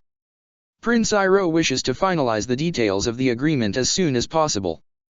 He bid me take you aboard my ship, where you can meet him. King Toph stepped up so that she was right next to Aang. Hold on. If Prince Iroh is here, why isn't he the one making the sales pitch? And if you think I'm going to march right onto your little bath toy where you can launch an ambush as soon as you work up the nerve, you can go soak your head in the latrines. Well, she wasn't wrong. Aang shifted so that he was standing shoulder to shoulder with the rebel leader. King Toph makes a good point. I can meet with Prince Iroh here in the camp where we'll all be safe. Zhao's eyebrows rose, but there was none of his usual scowl on his face. You question my honor. While Aang was trying to figure out how to word his reply, Mai went ahead and said, absolutely. Zhao smirked. Well, it makes no difference. Prince Iroh is still up at the North Pole, but he has his own methods. Perhaps the Avatar is familiar with them. My instructions say that Prince Iroh will meet you at a neutral location in the spirit world. Aboard my ship is a room maintained by my Northern Water Tribe allies that offers an enhanced spiritual presence. Within, you can make the journey to the spirit world under the guidance of a water sage and find Prince Iroh. A Fire Nation prince was using the spirit world as a conference room. And this meditation room on your ship is big enough for all of us. Oh, no, not at all. The only ones invited to this meeting are you, Avatar, and your Fire Nation consultant. Zhao's gaze went unquestionably to Mai, and Aang caught a quick glimpse in those eyes of the hatred the captain felt for her. Also invited are Prince Zuko and Princess Azula. Their participation is necessary for Prince Iroh's plans, and so they will have to support any agreement you all reach. Hey, Toph screeched, what about me? I'm the Earth King. Zhao turned a cool gaze on her. The Fire Nation recognizes no one by that title. I'll recognize your face, you dash. Aang grabbed her to stop her advance and said, as the Avatar, I require the participation of, representatives of the Earth Kingdom. Sokka grunted. And what about the Water Tribes? I totally don't recognize Fire Nation authority over my people and lands and stuff. Zhao brought a hand up to his forehead. He took a deep breath and once again looked to Aang. This is not anything official. Prince Iroh wants to speak with you, Avatar. You can tell everyone about the details later and get their agreement, if you want. But how many of you can meditate deeply enough to enter the spirit world? Aang looked around. Everyone was silent. Then Mai said, I'm sure I can't. Zhao obviously wasn't making an attempt to keep the satisfaction out of his voice. Then I suppose there's no reason for you to be aboard my ship, despite Iroh's instructions. Aang reached out and took Mai's hand. But you can come along as my bodyguard, right? After all, Prince Iroh invited you, and my body would be vulnerable. I trust you to keep me safe. It saddened him, a little, to see the flicker of surprise in Mai's eyes at his words. But then she squeezed his hand, and his heart fluttered. He really liked how she looked with her dark hair loose like this. With that settled, Aang looked back to Zhao. Then I'll meet the prince with my bodyguard to hear his offer and carry it back to my friends. Let's go. Zhao didn't look pleased, but he dipped his head and then led the way past the formation of his soldiers and up the ramp to his ship. Aang hoped he'd be able to handle this. Mai hoped that she'd worthy of Aang's faith in her. Yes, she was a weapon of the Fire Nation, one of 9 warriors of the homeland deemed as effective as a whole army, given privilege and status in exchange for a lifetime of compulsory service to the Fire Lord. However, Mai's skill was with throwing blades, and her style mandated that she have access to plenty of them. After the long night in the Tiankang Fortress sinkhole, her capture by Long Feng's Dai Li, and then the battle against the Ash Monster, she was down to less than a single set. The remains of her Lu Shui flowing water steel blades were all she had left, and if she had to fight an entire warship worth of soldiers, she'd run out quickly. Then all she'd be left with was her platinum sword in a sour attitude. And neither one would be much good against firebender armor. She remained a step behind Ain, easily stepping back into the role of servant and guard, as Zhao and his soldiers guided them to this very spiritual place he promised. As they passed into the interior of the ship, into the cramped metal corridors that echoed with their footsteps, she kept an eye out for threats and catalogued the vulnerabilities she might need to exploit. If anyone tried to hurt Ain, she would already have a path mapped to a debilitating blow. Nevertheless, she was taken by surprise when they turned a corner to reveal Zuko and Azula approaching from the opposite side of the hallway with their own set of guards. Mai froze as Azula's eyes focused on her. She had a single moment in which to experience a wave of nerve-numbing fear before Azula snarled and burst into a run. Mai stumbled backwards and went for a weapon. Straight knife? Too easy for Azula to dodge. Razor disc? Azula used to like to catch those for practice. Sword? Useless until Azula got close, and then there'd be no defense against firebending. Nothing would work and Azula was getting close and Mai had to do something and those golden eyes were promising murder and throw a blade any blade hurry hurry hurry hurry. Zuko's cries of, "No, wait," echoed through the hall as some of Zhao's soldiers tried to step into Azula's path and Zhao himself backed away, but there was a blur or motion in a blast of blue light and the soldiers were down and Azula was still approaching. "Mai," she hissed. "Traitor!" Mai shoved Ain to the ground, pulled a razor disc with each hand, and tried not to lose bladder control. Azula's hands were burning now, blue flames dancing up the armor on her arms. She growled, raised her fists. Mai got ready to throw. Just a little closer. Azula tensed. Mai inhaled. The air was so hot. Azula moved. And then a wave of water came in through a doorway on the right to smash into Azula, slamming her into the left wall with enough force to bounce. Instead of obeying gravity, though, the water rose again to surge up into Azula's face like an uppercut, sending the princess reeling backwards, and then it fell back down like a bunch of sandbags to collapse her. When Azula fell, an old man in blue stepped into the hallway through the door. He was in a waterbending stance, and it was with a thoroughly withering expression on his bearded face that he said, "Stay down, little girl." Of course, that was the worst possible thing to say to Azula. She snapped into motion and Mai stumbled backwards again and she didn't even see the waterbender move. One moment he was still, and then the next Mai's view of the fight was obscured by a deluge that wouldn't keep still. The only clues were the sounds of splashing and body armor clanging against the hull and Azula's gurgling cries. When it was over, Azula was sprawled on the floor, dripping wet and, judging from the blinking, struggling to stay conscious. Then she dropped motionless. Mai finally exhaled. Zhao grunted and said, "If Princess Azula cannot behave herself around the other guests, then I suppose we'll have to host her elsewhere. I trust you have no objections, Prince Zuko." Still at the far end of the hall, Zuko sighed and shook his head. Aang got back to his feet and grabbed Mai's shoulders. "Are you okay?" That was close. Mai delayed her response until she could muster a bored tone. "Well, I guess that worked out as well as it could have." She made sure to keep her shaking hands hidden in her sleeves. Weapons of the Fire Nation did not show fear. Or, at least, that was their mystique. Zuko wasn't sure whether to be relieved by Azula's removal. On the one hand, it was Azula. On the other hand, it left him surrounded by enemies and lacking in allies. Zhao had imprisoned Zuko once before, after the destruction of Crescent Island, and now Zhao seemed to be in command of this strange ship manned by both the Fire Navy and Water Tribals. The Avatar and Mai were being treated as honored guests, both of them allowed to carry weapons, while Suki and now Azula were locked up. Zuko had woken up in the ship's brig, in a cell of his own, no more than an hour ago. The last thing he remembered was the death of the ash monster.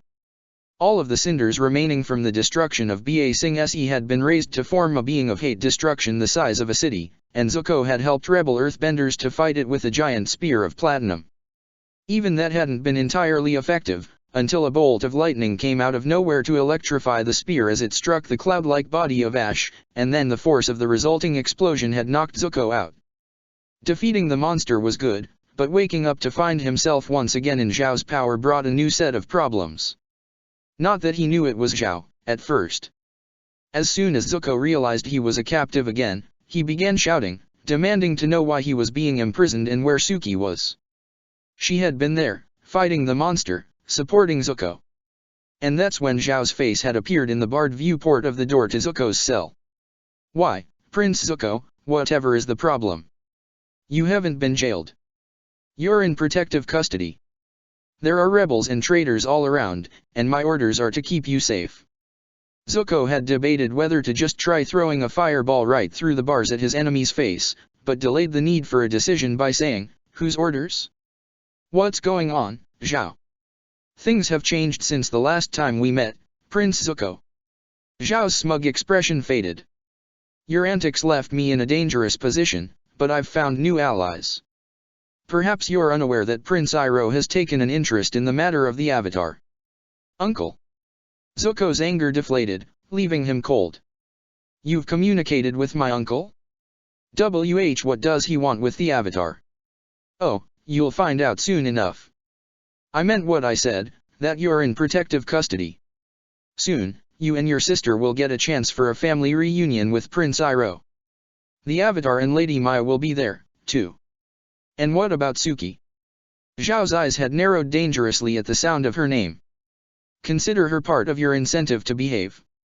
You can imagine how surprised I was to learn that she survived your little prison break. You must have become quite attached to her during your time together. Zhao sniffed. Officially, she's charged with the assassination of Admiral Yun Rha. Prince Iroh certainly has no interest in a failed spy, so her fate is entirely in my hands. But if you don't make trouble for me, then perhaps I can overlook the transgressions of so petty a player. Zuko had clenched his fists together hard enough to feel his nails digging into his palms. He spun away from Zhao, but found the walls of his tiny cell looming over him claustrophobically. He was trapped, in more ways than one, and Suki was being used as a weakness. Did he care that much about her, that he would go along with Zhao's games? He still wasn't fully convinced that she was truly on his side, after all. She had stopped him from attacking the Avatar during the Ash Monster's rampage, but her logic made sense and she claimed to be doing it for his own good. But then, she was also an effective liar, by her own admission. In the end, Zuko had decided it didn't matter. There was no point in making a decision about Suki until he knew more about whatever Uncle Iroh intended. So he had compliantly but proudly let Zhao's guards escort him from his cell when the time came, meeting up with Azula to find her under a similar watch. A short time later, they had caught their first sight of the Avatar and Mai. And now, thanks to Azula's hatred for her former friend, Zuko was once again alone. At least there was one advantage to Azula's failure to kill the traitor. Although Zuko was fairly sure he would regret it later, he wanted a chance to talk to Mai again. She claimed, in their brief exchange during the battle against the massive ash monster, that she had betrayed him more out of a desire to protect Aang than to hurt Zuko in any way. He was interested in seeing if she had told the truth, and if she even understood what the truth really was. Zuko let the guards escort him into the old waterbender's room, just behind the Avatar and Mai. He had expected it to be filled with tribal fetishes and barbarian decorations, yet he found himself walking into the light of blazing fire pans carved into coiling dragons. The smell of cleansing incense filled the room, reminding Zuko of the great temple back home in the Fire Nation's capital. In center of the room, a low table covered in candles sat surrounded by flat pillows.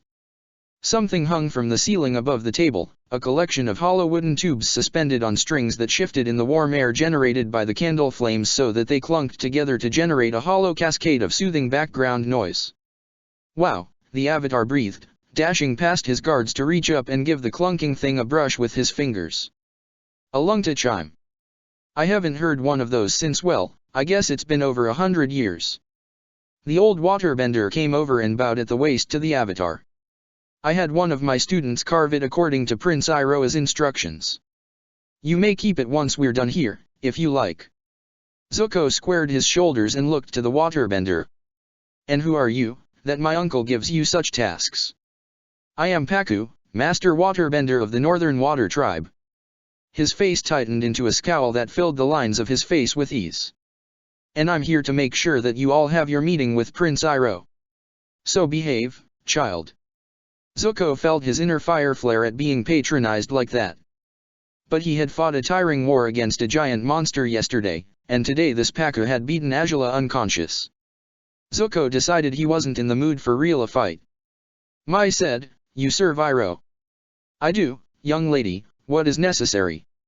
"Maybe you should try to understand that, because right now anything you have to say is a waste of everyone's time." Paku turned to the guards, and Zuko caught a glimpse of Mai holding up a obscene gesture in retaliation. It reminded him of a little girl who would give a rare smile at how such crude antics would upset her own mother. Paku must not have seen the display, because he simply said to the guards, "You can leave, now." If Zuko was any judge of body language as conveyed through full firebender armor, the guards weren't any more thrilled with the old waterbender than Mai was. Still, they obeyed him and left the room. Finally, Paku went over to the table and sat down on one of the mats. "Go ahead and take your places. I shall be guiding you in your transition to the spirit world." Zuko took a kneeling posture on a mat, while on the other side of the table, the avatar settled into a lotus position. Mai remained standing. Paku shifted his gaze from Zuko to Aang and back again. "I hope you both understand the basics of meditation. Otherwise we'll be here all night." Zuko just glared at the man, but the avatar raised his hand and said, "Yes sir." "Good. This is basically that." Paku looked back and forth at them. "Well? Are you just going to sit there like lumps on an ice floe, or do you intend to get on with it anytime soon?" Zuko heard Mai's annoyed snort, but he didn't feel bothered much himself. This was just how teachers worked. It actually made him less worried about Paku's qualifications. So he closed his eyes and steadied his breathing, inhaling deeply through his nose. The air tickled his nostrils and the smell of the incense filled his perception. "Good," Paku's voice came. "Focus on the energies in this room. I have purified it, washing away the detritus of life and leaving it full of clean spiritual energy. Feel the heat of the fires around us. They pulse with the same energy that fills this room. The fires warm the air, transferring energy, and the air in turn moves around us and through us. It moves the chimes above our heads." Paku's speech had achieved a kind of rhythm, like a spoken song, growing quieter until he was whispering. "Breathe in the air. Let it fill you. You contain the energies, and as your body converts the heat and air into life, you become one with the energies. You are the energies." Zuko was also one with the flames. He could not see them with his eyes closed, but he could feel them pulsing in time with his breathing, emanating the same warmth as his blood. "I feel," the avatar said, "connected." "Yes." Paku's voice had lost all its hardness, honeyed with real satisfaction. "We are all connected. Connected to things we cannot even perceive. We three are connected now, and I am beginning my journey to the spirit world. Focus on the energies around you, and I will show the path along them to another plane of existence. Breathe. Focus. Feel the energies around you, within you. Feel the spirit world around you, within you." Zuko had never been lighter. For the first time in 5 years, he did not feel his scar pulling at the skin of his face. His body had faded, leaving just his heat and his energies flowing in a shape that might have been human, if the concept of human still had meaning to him. Something was drawing him, leading his energies into a flow like a river of such vastness that it could have washed away the entire world. Then there was a flare like he had been struck by lightning, but since he had no body, there was no pain. There was just energy, charging him and powering him and making him greater than he had ever been before. So charged, Zuko opened his eyes, and found himself kneeling not in a room on a battleship, but on a waxy green surface that stretched out to his left. He looked around, and found that he was on something the size of the deck of a Fire Nation warship. And where the green surface ended, clouds and empty sky beckoned. Zuko started to stand, but an old, familiar voice said, "Relax, nephew. We are quite safe here. My apologies for the drama of the view, but I felt that an elevated perspective would help with our discussions." Zuko turned to his right, and found his uncle Iroh sitting comfortably and smiling, completing the diamond formation Paku and the Avatar, with himself at the head. For Katara, there was little difference between sleep and wakefulness. When she was awake, she sat in an unlit hut, surrounded by round walls and a low ceiling, covered in complete darkness. Outside, The Water Tribe village of the Middle Pole was having a late-night celebration, judging from the sounds, but that might as well have been happening in the spirit world as far as Katara was concerned. She sat in the center of her borrowed hut, hugging her legs to her body, listening to the echoes of her own breathing in the small space. When she was asleep, she had no dreams. There was just darkness, nothingness. And when she awoke again, the darkness was still there. It was comforting in its consistency. There was no sky here, no chance of being forced to confront that massive emptiness above. Normally, she was content when indoors, even in larger rooms. As long as there was a roof over her head, like in that horrible Fire Nation prison where she had grown up, her anxiety remained dormant. Outside, her large cone hat was enough to let her get by, as long as she kept the brim low in her vision and didn't look up. Now, Katara wasn't sure if she'd ever be able to leave this hut again. She had been the first to stand against that ash monster, mustering all her courage against its massive size that reminded her how large the sky must be to cover such a thing. But then the monster had attacked in an unexpected way, assaulting her not with physical power, but with pure fear. It had revealed the true vastness, the true emptiness, of the sky that covered an entire world, and her mind just wasn't large enough, wasn't strong enough, to handle it. She didn't think she'd ever be able to handle it. She might have been drifting off to sleep again, or perhaps just floating through the nothingness that was her current waking world, when she heard a sound behind her. The cloth that hung over the hut's entrance was shifting, and there were footsteps on the hut's wooden floor. A warm hand came to rest on Katara's back, and Ty Lee said, "Hey, are you hungry?" Katara didn't reply. Of course, that was no problem for Ty Lee. "I brought you some stew. I don't know what's in it, but it's pretty good.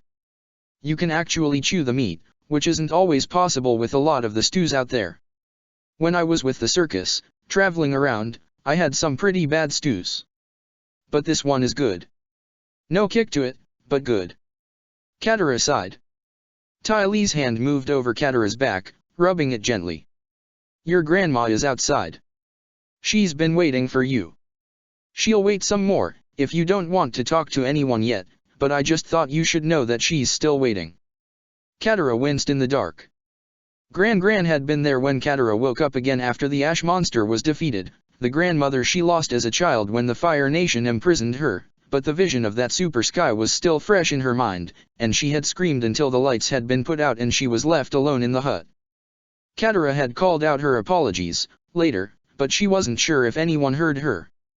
Ty Lee said, "Your stew is getting cold." Katara squeezed her eyes shut as if that could somehow block out the sound of that sweet voice. "Why did you come in here?" "Oh, wow, you're talking." Katara felt Ty Lee's hand patting her back. "I didn't think you'd talk to me." "Then why did you come in?" "To bring you stew and talk to you. I just didn't think you'd say anything back. Mai doesn't always like to say things back to me, and she loves me. She's never said it, but I know it's true. So, are you feeling better?" Katara started to shake her head, before she remembered the darkness. "No." "Oh." Ty Lee shifted so that she was sitting beside Katara, their legs touching, and then a warm bowl came to rest in Katara's lap. "It must have been the stew. Well, while you eat, I'll tell you what things are like outside so that you won't be surprised when you're ready." "Okay." Katara said nothing. But with the bowl of stew right in front of her, smelling like a childhood memory, she decided that it wouldn't hurt to let Ty Lee keep talking. The darkness was still here, as well as the walls and the ceiling. "Okay," Ty Lee decided. "Well, the really noticeable thing is that we're underground. We're in this big cave that has its own bay. The water goes out to a giant lake, and on the other side is Ba Sing Se. The cave's ceiling is really high, high enough that there isn't any echo, but it's still kind of creepy to me. There's an opening in the center of it, though, and you can see some of the stars through it, but not the moon." Ty Lee suddenly gasped. "I don't even know if the moon is out tonight." Katara smiled in the darkness. Ty Lee continued, "So that Fire Nation ship that rescued us turned out to have Captain Zhao on it. I hate him. But he says he's surrendering and Prince Iroh sent him to figure out how to end the war or something, so Aang and Mai went aboard to talk. I was afraid for them, but I left because Zhao said that Zuko and Azula are aboard, too. Katara raised her head. They're the firebenders who attacked us. When we stole the platinum shipment in Udesh, Katara felt the smile come back. And you saved Aang and me and threw them both overboard. Ty Lee was quiet for a while after that. Yeah. Thinking about it still scares me. Azula still scares me. But what you said on that ship, about how you keeping going even though you're afraid of the sky, that helped me get up and fight. Even if it was in disguise. Is that what you really came in here to tell me? Katara sighed. That I've lost my courage. No. We're just talking. And I don't think you lost your courage at all. But if you wanted to step outside and yell, "I'm not afraid of you," at the sky, and it was because you were inspired by how I punched Azula in the face instead of shivering and throwing up, then that would make me happy. Katara lifted the bowl of stew and sipped at it. It tasted just like she remembered, back when she was a little girl living with her family in their ancestral lands. Well, you didn't see me out there. I got so scared I just shut down. No, Ty Lee drawled. But I can see you now. No, you can't. No, I can't. But I can see your aura. Yes, even in the dark. You have a lot of silver and fear, but that's not your only color. There's blue, too. And even dark red. What do those mean? Katara finished the last of the stew, and put the bowl down on the floor. That you're a caring person, and that you're a lot stronger than you think. There was the sound of the bowl scraping on the floor. Ty Lee must have taken it. You're going to be okay, Katara. And it will make a lot of people very happy. Katara could hear Ty Lee get up, and then the sound of the cloth over the hut's entrance shifting. She was alone in the dark again. But, it seemed, she was shining with her own colored light. It took Aang a long moment to realize where he was. He knew from the start that it was the spirit world. Master Pakku had helped bring them all here, and it was amazing. The air was alive in ways that even the winds floating down off the Axis Mundi into the southern air temple weren't. That was the first clue, the air so bright and singing that they could only be deep in the sky. But the amazing part was that they weren't on a tower, or a mountain, or even flying on a dragon or sky bison. No, the waxy green surface they were sitting on was the giveaway. It reminded Aang of the ferns of the Delmods in the tropic regions, when he used to visit his friend Kuzan in the Fire Nation. They were seated on a giant leaf, stiff and strong enough to hold them up even as it extended out across a vast sky. Aang looked around when he reached this revelation, and discovered that the grey smear that extended behind Zuko was not a cloud, as he originally thought, but the trunk of a massive tree. Aang couldn't stop smiling about it. This place is great. The old man, who Aang could only assume was Iroh, smiled back. It is one of my favorite places to visit. But beware, Avatar. I see you straining to remain sitting, but this is no place for running around, or even flying. We cannot bend in the spirit world. Our bodies are not present, and it's debatable whether there are even elements to command. Things are different here, but special in their own way. Aang was going to ask further questions about that, but Master Pakku spoke up with, "If you don't need me, Grand Lotus, there are things I need to see to back in the material world. I trust you're capable of handling this by yourself." "Yes, that is fine. Thank you for your efforts, Pakku." "Oh, sure, whatever my prince commands." And on that sour note, Pakku faded like a dream. Aang blinked. "I guess you guys aren't friends, then." "Well, I conquered his home. I have tried to do right by Northern Water Tribe, but even my greatest efforts can only accomplish so much." Zuko burst out with, "Is that what you've been doing all this time? Playing with the tribals? You've been out of touch for years, except to break Lu Ten's engagement to Mai." Aang cleared his throat. "They don't like to be called that. Tribals, I mean." Zuko looked to him, a one-eyed glare crinkled with confusion. Then Zuko shook his head and turned back to Iroh. "Uncle, please, what is this all about? Why didn't you come home when you were called? Why are you working with Zhao?" So Zuko didn't know? Aang took a deep breath and prepared to find out exactly how cranky this particular firebender could get. "Zhao surrendered to me, and said that Prince Iroh wanted to end the war and free the other nations." Zuko's one eye went wide, and he whipped around to give his uncle a pleading look. That can't be true. Iroh inclined his head towards Aang. He is right. That is indeed my offer. I've tried to discuss this with you before, Avatar Aang, but getting in touch with you has been difficult. I am isolated at the North Pole, but have learned how to communicate with my associates here in the spirit world, or for those who can't reach it, through dreams. Dreams. Aang searched through his memory, and found an answer in the image of an old man serving tea. Hey, I remember. I had a dream that told me how to find the secret earthbender village. Someone served me tea and gave me a bunch of rhyming clues. That was you. Iroh nodded. I am glad I was able to assist you. Unfortunately, contacting you has proved difficult since then, or I would have coordinated more closely with you before this rather abrupt encounter. Surely, it would have made connecting you with the new airbender nuns much easier. I'm afraid much of the difficulty was the result of miscommunications, for which I take full responsibility. Aang leaned back, trying to make sense of it. Miscommunication? But Zhao's working for you now, and you had him capture the nuns. Was this guy an enemy after all? And Aang couldn't airbend here. But if Mai could at least protect his body, maybe he could. No, not capture. Iroh held up his hands as if surrendering. That just goes to show the problem. I heard of the plight of the nuns. Their mother Malu is a Grand Lotus of a group called the White Lotus, just as I am. I tried to send help, and then protect the airbenders from people like this Long Feng who might try to hurt them. You, unfortunately, stumbled across the situation before I could find a solution, and the Fire Army responded with their typical hostility. Please, Avatar Aang, I never intended for anyone to get hurt. The nuns were safe and unharmed when you found them, were they not? Aang had to admit that it was true.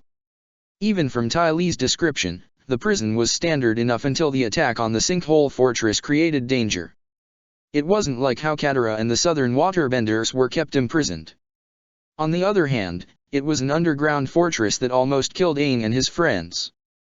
While Aang was silent, Zuko stood up and stomped away from the gathering, shaking the giant leaf beneath them. I can't believe this, Uncle. You've been committing treason. Making a deal with the Avatar? He's our enemy. He's trying to destroy everything we've built. Iroh, amazingly, nodded. There are greater concerns than the Fire Nation's glory, nephew. We are destroying the world, and it is in everyone's best interest to help restore it. Zuko dropped his head into his hands. Aang could sympathize, finding this all just as confusing. Eventually, Zuko looked up and said, I'm not a fool. I know that many colonists suffer. I've walked the Earth Kingdom. We were taught that the Fire Nation is bringing civilization and prosperity to the savages of the world, but I've learned how that's come with violence. But to give it all up, now what would be left to fix? The best course is to improve the Fire Nation's rule, make it more generous and less violent. Hearing those excuses, Aang found himself grateful for his friendship with Mai. He hadn't quite realized it at the time, but when she was lying to him, pretending to be his friend even as she tried to serve Zuko, she was also learning how wrong she had been about the Fire Nation, and unconsciously teaching Aang how to deal with it. Prince Zuko, that sounds good when you say it, but is it even possible? Do you know what soldiers do when they think they're better than the people they've conquered? This isn't something that can be fixed by ordering people to be nicer to each other. Zuko's glare hardened again. The Fire Nation has more honor than you give it credit for. Maybe there are important people who lack honor, but there are good people, too. Aang nodded. I know. I'm friends with Mai.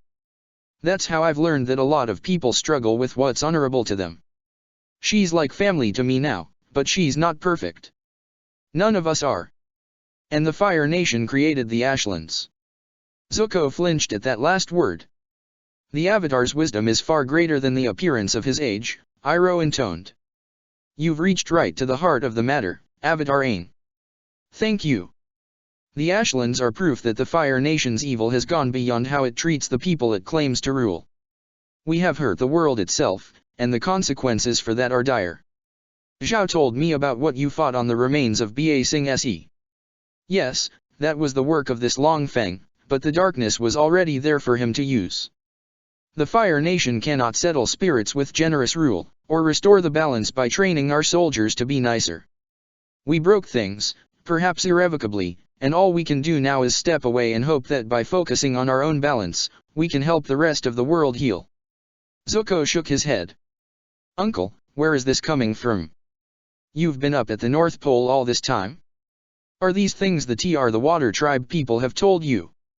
They tried. Iroh sighed and seemed to deflate where he sat. I failed to listen, at first. Like you, nephew, I could not reconcile everything I thought I knew with this wisdom. But Iroh took a deep, shuddering breath. But I have come to believe that the only way to save my son is to heal the world. To restore the kind of balance I refused to believe in. Aang felt the pain in those words like a physical force emanating from Iroh. The grief in his voice was a cold, wrenching thing. Zuko must have felt it, too, for he lost his defensive posture and leaned towards his uncle. Lieutenant. What's happened to him? Pakku opened his eyes to find himself back in the material world, in the meditation room aboard that blowhard Zhao's ship, being stared at by the sallow-faced knife girl from the Fire Nation. It's not a woman's place to eye people like that. She showed no expression, but Pakku had experience enough to see the tenseness in the way she stood there, pretending to be so proper. It was a tenseness that could easily transform into violence. But Pakku wasn't worried, because he knew that transformation was far too slow to be a danger to him. Remembering that this Mai wasn't worth the time or annoyance, he stood up and straightened his coat. I have things to see to. Your friends will wake up when their conference with Prince Iroh is at an end. Don't touch them. To his retreating back, he heard the girl mutter, don't hurry back on my account. Humph. Whatever. Pakku left the room, noted the firebender guards at the door as expected, and brushed past them to head to the main deck. Despite the amount of time he had spent on this metal monstrosity of a boat, sailing all the way down from the North Pole on Iroh's orders, he still wasn't used to the way his footsteps echoed in the metal halls. At least, as long as the ship was docked, the unholy thrum of the engine was silenced. That had been the most off-putting part. No, scratch that. As Pakku emerged out onto the ship's deck and found Commander Zhao conferring with some of his officers, he realized that the true worst part was dealing with racist conquering monsters like Sideburns over there. Still, Pakku knew what he had to do. Not letting his disgust show on his face, he went over to Zhao, waited to be acknowledged, and said, I'm going ashore to inspect the refugees from the Southern Water Tribe. Zhao nodded. If you wish. Pakku started to move. But before you do dash. Of course. Pakku stopped and looked back. Zhao continued, our unplanned prisoner is awake now. Did you want to see to him before going ashore? Pakku grinded his teeth together, a bad habit he intended to break one of these days when the world stopped aggravating him so much. In other words, never. Of course, Commander. Thank you for informing me. Fortunately, Pakku wasn't required to bow to Zhao before turning his back. Pakku himself had informed Iroh of the unplanned prisoner, and alone had received the specific instructions on what was required. Zhao, for all his posturing, was still just Iroh's lackey in the Fire Navy, and only knew that the prisoner had to be kept secret from the other guests. It didn't bear thinking about what a person such as Zhao would do with more information. As he left the main deck, Pakku looked around and spotted one of his more skilled students, Kinto, on guard duty. Pakku didn't like the young man at all, but he was a powerful waterbender, and his specific flaws would come in use with this task. Pakku waved Kinto over, and led his student back into the ship's interior. Kinto, I have a job for you. Stand up straight and listen for instructions, okay? Of course, Master Pakku. They passed through hallways lit by depressing red lanterns, dodging around firebenders in their disgusting armor. No one stopped Pakku as he made his way to the brig, past the general holding cells, past the more secure rooms where the Fire Princess was sleeping off her stupidity and the so-called Kyoshi warrior was stewing in her ineffectiveness. There was a lone cell at the end of the row, separated from the others, and the viewport in the door had a sliding cover so that all sound from within could be cut off. Pakku waited while the guards unlatched the door, and then went in with Kinto. Sitting in a corner of the cell, hunched pathetically, the man called Long Feng failed to look up at his visitors. Paku clasped his hands behind his back. This is your situation. You are trapped on a fire navy vessel. Your men have been captured by this Queen Toph Beifong or whatever she calls herself, and I'm told that she's already dispatched some of her people to seize your bases and any books they find. The Airbender women are under Beifong's protection, as well. The Avatar is meeting now with Prince Iroh to forge an alliance. Put simply, your life is a disaster. Long Feng finally looked up. Paku nodded at him. No one off this ship knows that you're alive. No one on this ship cares. And so you will tell me all you know about the ceremony and mysticism that allowed you turn the ash of Ba Sing Se into an autonomous creature. All the information in those books you smuggled out of Ba Sing Se. All the lore Avatar Kyoshi had forbidden people from reading. Long Feng snorted. Or. Paku stepped forward and leaned over to look Long Feng directly in the eyes. I am not without sympathy for your situation. My homeland is under occupation of the Fire Nation, too. But resistance is not an option for me. I'm not going to try to trick you into confiding with me. You're probably a better liar than I'll ever be. So this is going to be simple. Kinto here is one of my best students, capable of such fine waterbending that he can manipulate the fluids in a person's stomach. You can imagine the types of sensations he's capable of inflicting. Long Feng's lips pressed together. He seemed to know what he was in for. Paku stepped back to the far side of the cell. Go ahead and start talking whenever you want. Kinto, practice your worst skills until he tells me what I want to know. Kinto, the degenerate, actually grinned as he stepped forward. Paku bit back on a sigh. It was depressing, becoming a man that disgusted himself. Zuko stood tall on a giant leaf in the spirit world while Uncle Iroh sat at his feet and blinked away tears. He had never felt more lost. Uncle wanted to give up everything the Fire Nation had achieved, and now Lu Ten might be sick. Zuko had hoped that he could maybe find his home again, if he managed to end his exile. But this was change. Change, it seemed, could not be denied. Uncle Iroh finally calmed enough to say. Something terrible has happened to your cousin. He has an affliction, one of a spiritual nature. I've tried everything to save him. I've researched the obscure knowledge of all the nations on Earth, to no avail. That is why I haven't come home, nephew, even after the Fire Lord commanded it. I could not bring Lu Ten home with me, and I will not abandon my son. Avatar Aang ran a hand over his tattooed head. Maybe I can help with that? I've been learning about fixing spiritual energies and dash. Thank you, Avatar, but let us be frank, you are a novice, yet. There is no shame in that. But you still have much to learn. The White Lotus group I spoke of is a kind of philosophy club. It began, ages ago, with a devotion to the game of Paisho, connecting players across the world, but it has since become a network devoted to the free exchange of ideas and philosophy. I used it to communicate with sages and shamans and wise men across the world. If they could not help me, who can? Zuko started to say, Grant dash, then he remembered his place. The Fire Lord and his sages dash. The Fire Lord would not help, nephew, even if he knew. Uncle gave a bitter laugh that sounded alien in his voice. My father has grown bitter and unloving. I know, in my heart, that he would have me abandon Lu Ten. That is why I have no compunctions about opposing him to set everything right. Uncle turned to look at the Avatar with a hardness that made his earlier tears almost seem like a dream. That is why I have reached out to you. You know what drives me, now. You and I both need my father, Fire Lord Azulon, removed from the flaming throne. Help me do it, and I will take up the crown and end all hostilities with the rest of the world. I will give back the Earth Kingdom and the Water Tribes. I will provide what resources and gold are needed to help the healing. And in doing so, I will save the life of my son. The Avatar rose to his feet and started hopping from foot to foot. It made him look even more like a child in Zuko's eyes. I'm in. Where do we start? Uncle Iroh smiled. We let my nephew drag you back to the Fire Nation to fulfill the terms of his banishment. Then you just need to organize a coup amongst the entire homeland's leadership. What? Zuko spun to face the Avatar. The Avatar blinked back at him. Zuko looked back to his uncle, who grinned with that mischievous look in his eyes that could herald either a silly magic trick or a devastating tactical maneuver.